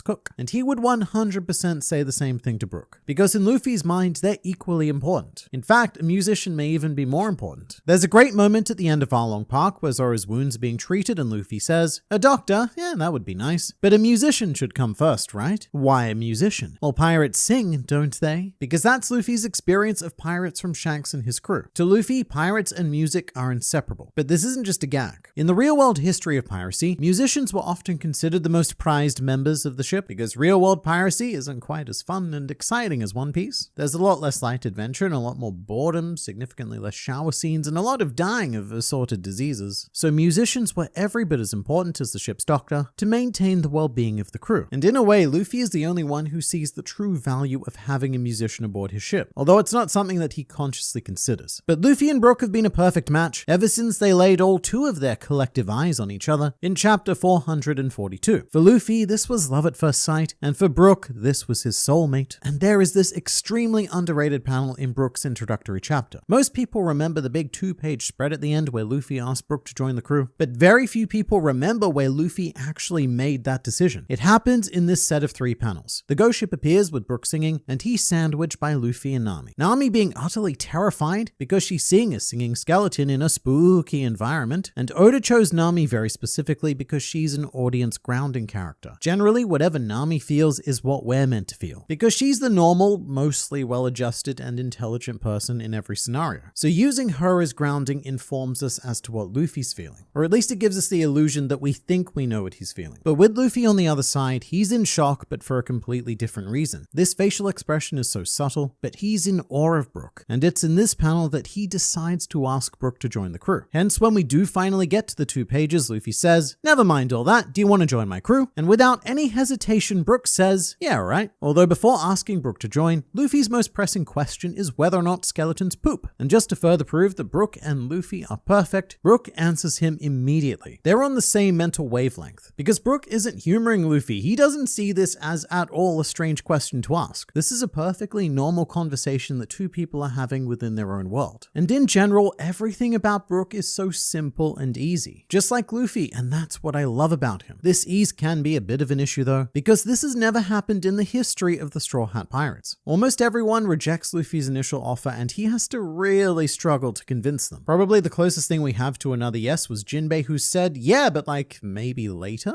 Which is the equivalent of telling a friend, "Yeah, we should definitely catch up later. I'll contact you on the internet to arrange something." But this ease is why I think Brook can feel a bit underappreciated, especially since he joined after the Water 7 saga, which was the greatest crew struggle we've ever had. During this saga, we had to fight hard for Robin, Usopp, and Frankie. None of them were easy, and we went on a very long and difficult journey for them. And then immediately after, Brook was just plonked straight in our laps. We didn't have to convince him, we didn't have to fight for him, and I think that leads to a sense of devaluation. For example, and just stay with me here, in theater, the best way to fill seats for a show that isn't selling particularly well is never to give tickets away for free. Never. Discount them down to a minuscule price, but never for free. Because if you give people something for free, then they tend to value it a lot less. There was no cost to pay, so it makes them much less likely to go out and actually see the show because they have no personal investment in it. And with Brook, we did get that investment during Thriller Bark, but still, he didn't come with the same sort of legacy that everyone else did. We did not have to pay anywhere near the same cost for Brook. So I think it takes a long time to truly appreciate his position on the crew, and I mean a long time. Say during Wano sort of long time. Because Luffy's long-term investment in music is starting to pay some serious dividends with this whole Sun God business. Luffy's heartbeat are the drums of liberation, and Brook is standing right there to back him up with any orchestral needs or just a jam in general. That's what music people do, right? They jam. I don't know, I am not a music. But like Luffy and the Straw Hats, the Rumbar Pirates were a different kind of pirate. They wanted nothing to do with all of the looting and pillaging and such. They were a group of people who wanted to be free enough to travel the world, play music everywhere they go, and generally bring joy to those around them. Even on his deathbed, Calico Yorkie's last words were, "Now don't sound so hopeless, men. We're the Rumbar Pirates, remember? We bring smiles to kids' faces." He said this as he was in excruciating pain, which also informed Brook's philosophy going forward. No matter how bad things got, no matter how excruciating the physical or mental pain, the mission was always always to smile. Even when all of his crew were dying one by one, they decided to play and smile until death took them. They died on their own terms. And then, even after death, Brook, stranded on his own for half a century, never stopped trying to smile. And there's a great sequence of his flashback 10 years into his resurrection, where he's jumping and rolling around the ship, exclaiming how fun it is to be alone. He even takes off his pants and pretends to be embarrassed, oh my. But then it's all a clever ruse. He didn't actually take off his pants, he just said that. And then went, lol, got you, to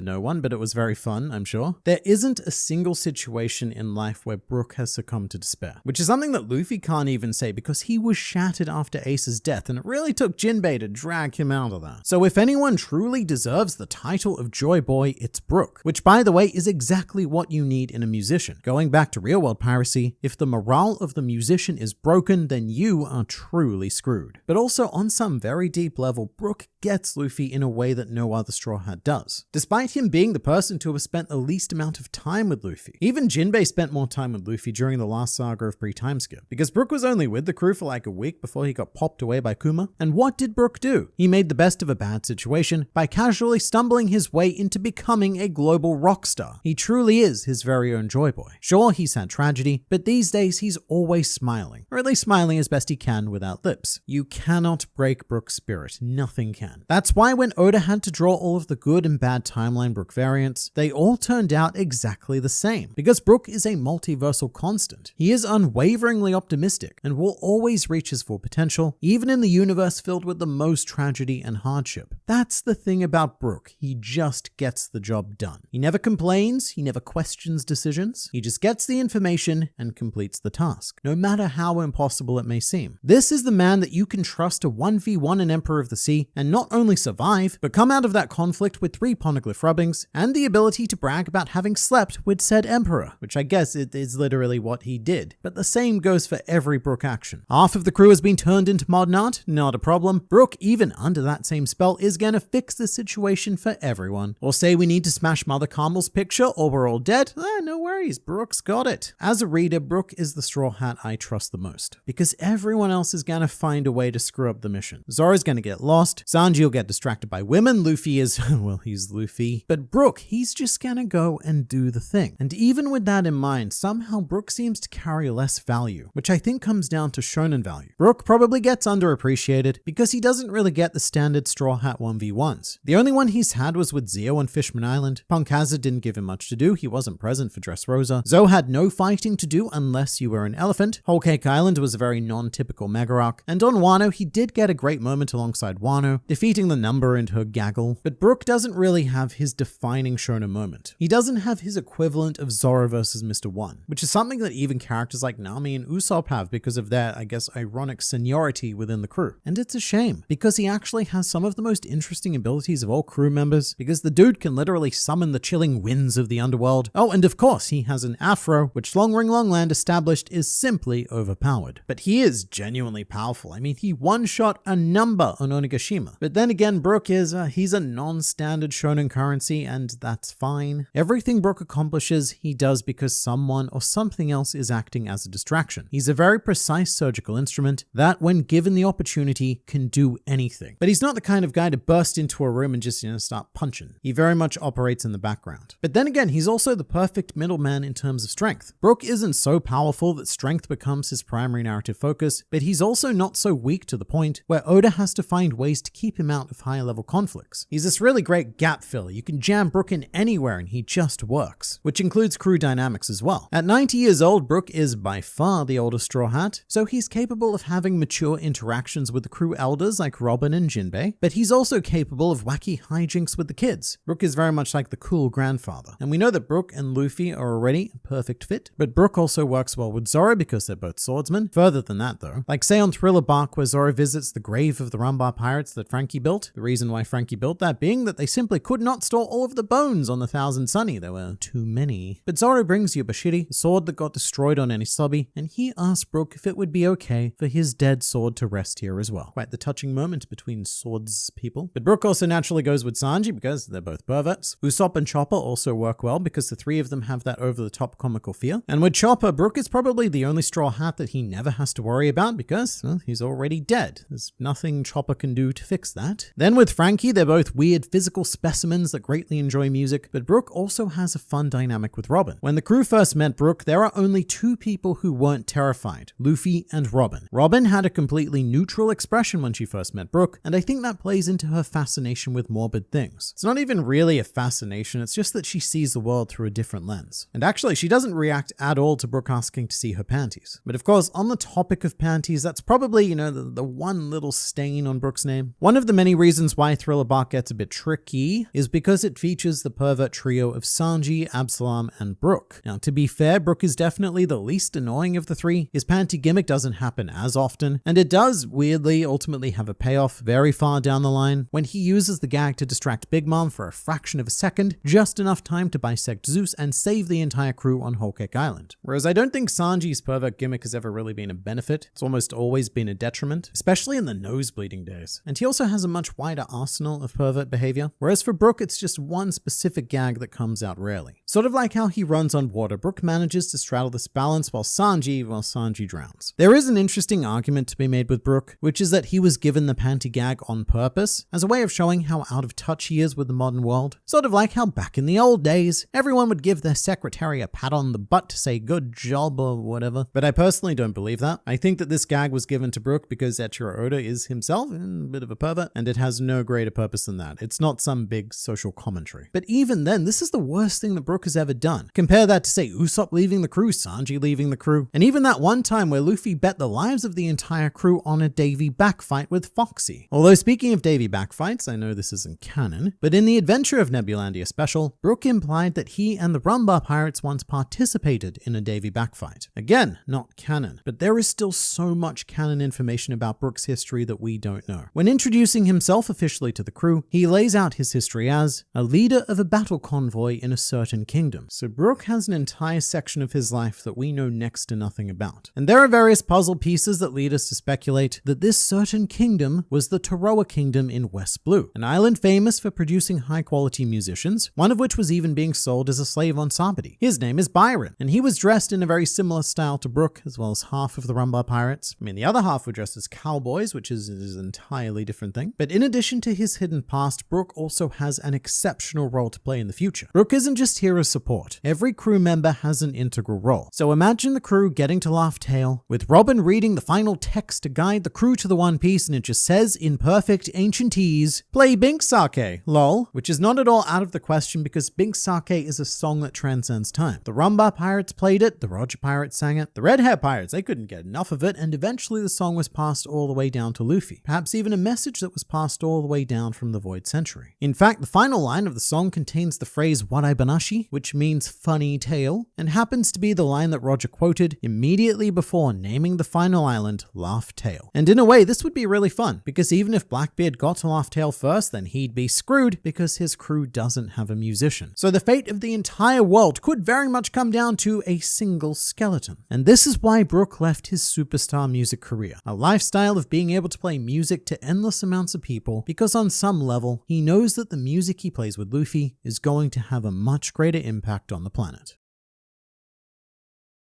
Hello and welcome to the Grand Line Review, your source for everything One Piece. My name is Liam, and today I counted the number of doors in my home, and it turns out that number is 7. And today we are going to once and for all scientifically rank all of our delightful straw hats. And this is a list like no other because many people have done similar videos in the past, myself included. However, those rankings are almost strictly speaking the opinions of like a dude in a room. Whereas what I wanted was a statistically significant collection of the opinions of thousands of dudes in thousands of rooms. So I opened a survey and asked you wonderful Grand Fleet members to rank the straw hat in order of favorite to least favorite, and this is amazing because a ranked choice survey provides us with extraordinarily detailed insight. Whereas say if you just ask 10 people who their number 1 favorite straw hat is, and 5 say Luffy, 4 say Zoro, and 1 says Sanji, that's not very helpful because we don't learn anyone's opinions on the rest of the crew, as well as how the people who voted for Luffy feel about Zoro, how Zoro voters feel about Sanji, and so on and so forth. But now I know everything. And for a survey to be considered statistically significant, on average you need about 200 responses depending on what the topic topic is. And for this survey, we got almost 28,000 responses. And the astute mathematicians among you will notice that 28,000 is a larger number than 200, thus making it much more relevanter. And I'll explain the methodology further as we get into the long-awaited results. But firstly, I've spent quite a bit of time analyzing your opinions on fictional pirates, so please do justify my insane life choices by subscribing to the Grand Line Review, which will also result in consistent injections of One Piece culture administered directly into your YouTube feed. For the sake of this poll though, 11 Straw Hats were eligible for voting, and in smack bang last place we find ourselves with the Going Merry. This is pretty expected to be honest, but it provides us with a good opportunity to explain how these results work, sort of like a tutorial level. Basically what this boils down to is every Straw Hat receiving a final score, which is the weighted average of all of your rankings. For example, if we had a poll where I asked you to rank Foxy, Gaimon, and Simon, then whoever you put in first place would receive 3 points, second place 2 points, and third place would be 1 point. Then you simply repeat that process 28,000 more times, and then work out the average score for each contender. This Straw Hat poll, however, has 11 choices, so the TLDR would be, the closer a character's score is to the number 11, which would be maximum points, then the better they have performed. And all of a sudden, this seems pretty bad because Going Merry received an average of only 2.14 points. I can also confirm that 62% of respondents ranked the Going Merry in dead last place, and over 80% ranked Merry somewhere between 9th to 11th place. Which is sad, yes, however I would like to give a big shout out to the 459 people who voted Merry in first place. I didn't think anyone would do that, to be honest, however it seems that there are Merry superfans out there somewhere. But while Merry's last place may not be unexpected, the next few results left me pretty shell-shocked. So in 10th place we have Cyborg Frankie with what I would describe as a pretty abysmal average score of 4.51. I think we've always known that Frankie was one of the lesser popular Straw Hats, but remember when I said that Merry only had 459 people rank her in first place? Well, Frankie didn't exactly do much better because a mere 477 people ranked him as their number one favoritist of Straw Hats. However, Frankie also isn't overwhelmingly disliked either because only 1,687 people did put him in that last place, and there are several other Straw Hats who did get more 11th place finishes than Frankie. But the thing about Mr. Cyborg is that he seems to get lost in that lower end, with more than 50% of Grand Fleet members allocating Frankie a spot between 8th and 10th place. So Frankie, look, he's not the most disliked,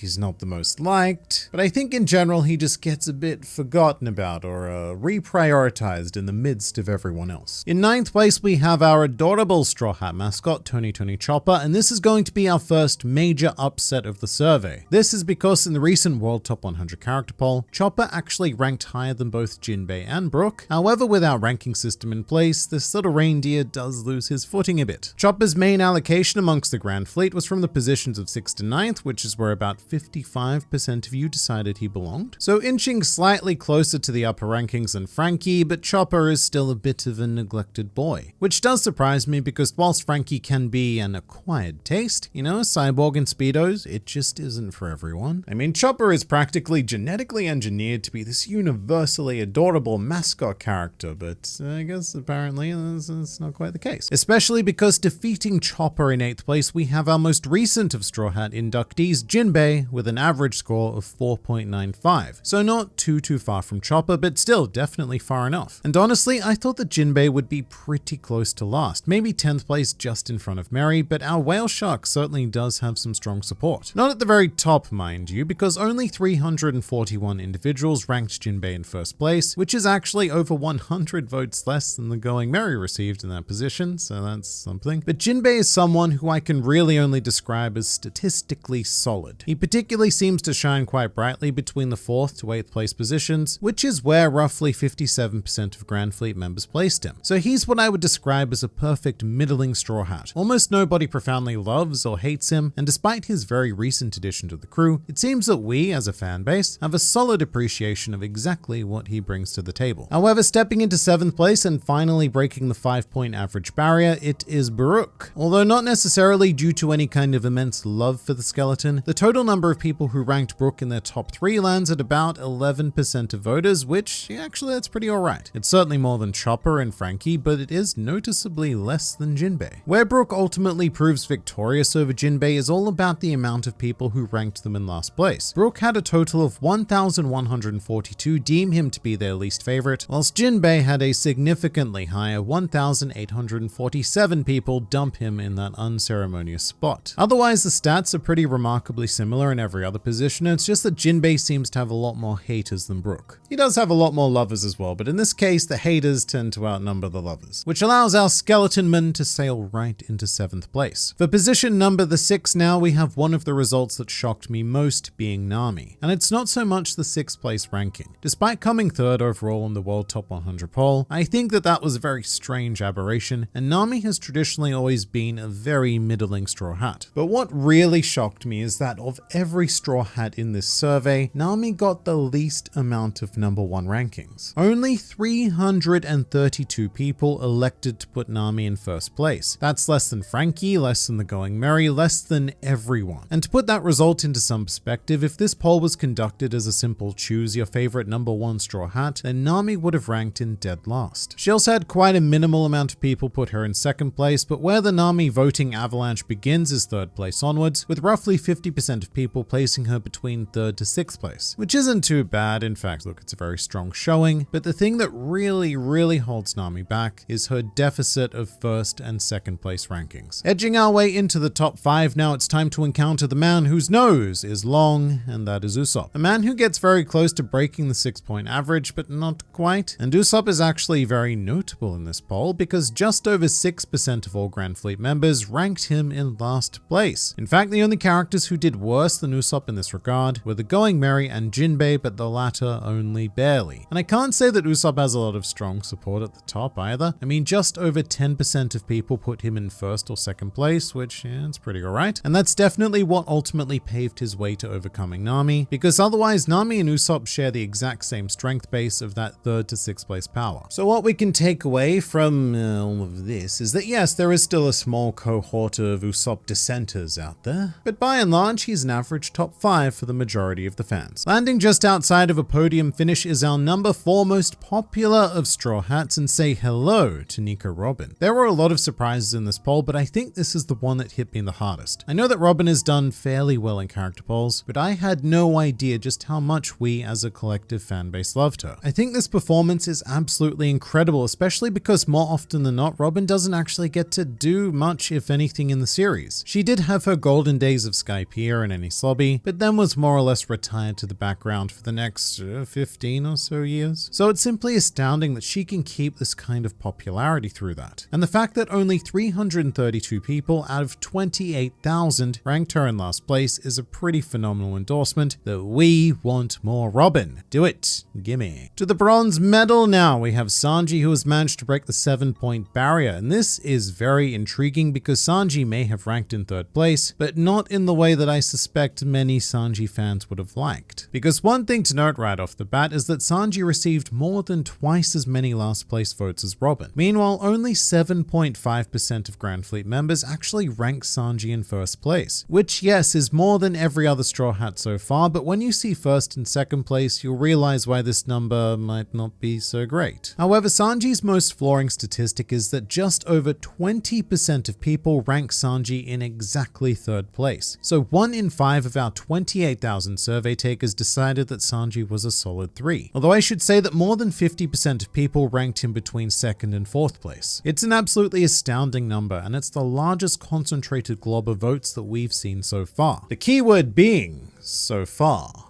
which is actually 2 words come to think of it. Because in second place we have the swordsman Roronoa Zoro, and I'm just gonna come out and say it, almost 30% of the Grand Fleet ranked him in first place. That is a gigantic leap from Sanji's 7.5, which was an already massive leap from Robin's 3.7. Furthermore, the second place ranking is even more shocking for Zoro because almost 37% of respondents put Zoro in that number 2 position. And if we take third place into consideration, then just under 80% of all people rank Zoro as somewhere between first to third place. And he also had an incredibly minimal amount of dissenters as well, as only 158 respondents threw him into 11th position. However, I must say that even Zoro is utterly obliterated by our captain Monkey D. Luffy. Luffy is the clear number 1 with over 45% of all people shoving him right up into that top spot. And all in all, roughly 87% of people put Luffy somewhere in their top 3. One of the most wild things was watching all of the results come in. Because there was a point where I had about 6,000 responses. I looked at the stats and nobody, absolutely nobody, had put Luffy in last place. So I was wondering if he was going to have a perfect sweep, but in the end a total of 85 people did put Luffy in last place. So look, what can you do? You can't please everyone. Sometimes you can't even speak, because I just said KKK. I do think this entire poll is very telling though, because there is a clear hierarchy here. If you examine the top 3, the overwhelming amount of people voted for Luffy in first place, Zoro in second, and Sanji in third. After that top 3, things become a bit more of a Wild West with all sorts of wacky rankings, but I'm quite thrilled with these results. I found this to be a much more interesting exercise than just asking people for their number 1 favorite, and I think we now have a much more accurate depiction of how the fan base feels about the Straw Hats in general. And I particularly like the fact that nobody can blame me, personally, for anything that they don't like on this list. I am but a humble reporter of numbers on this here particular occasion. If you want someone to blame, then I suggest that you go and grab yourself a mirror and then promptly hit the person you want to blame over the head with it.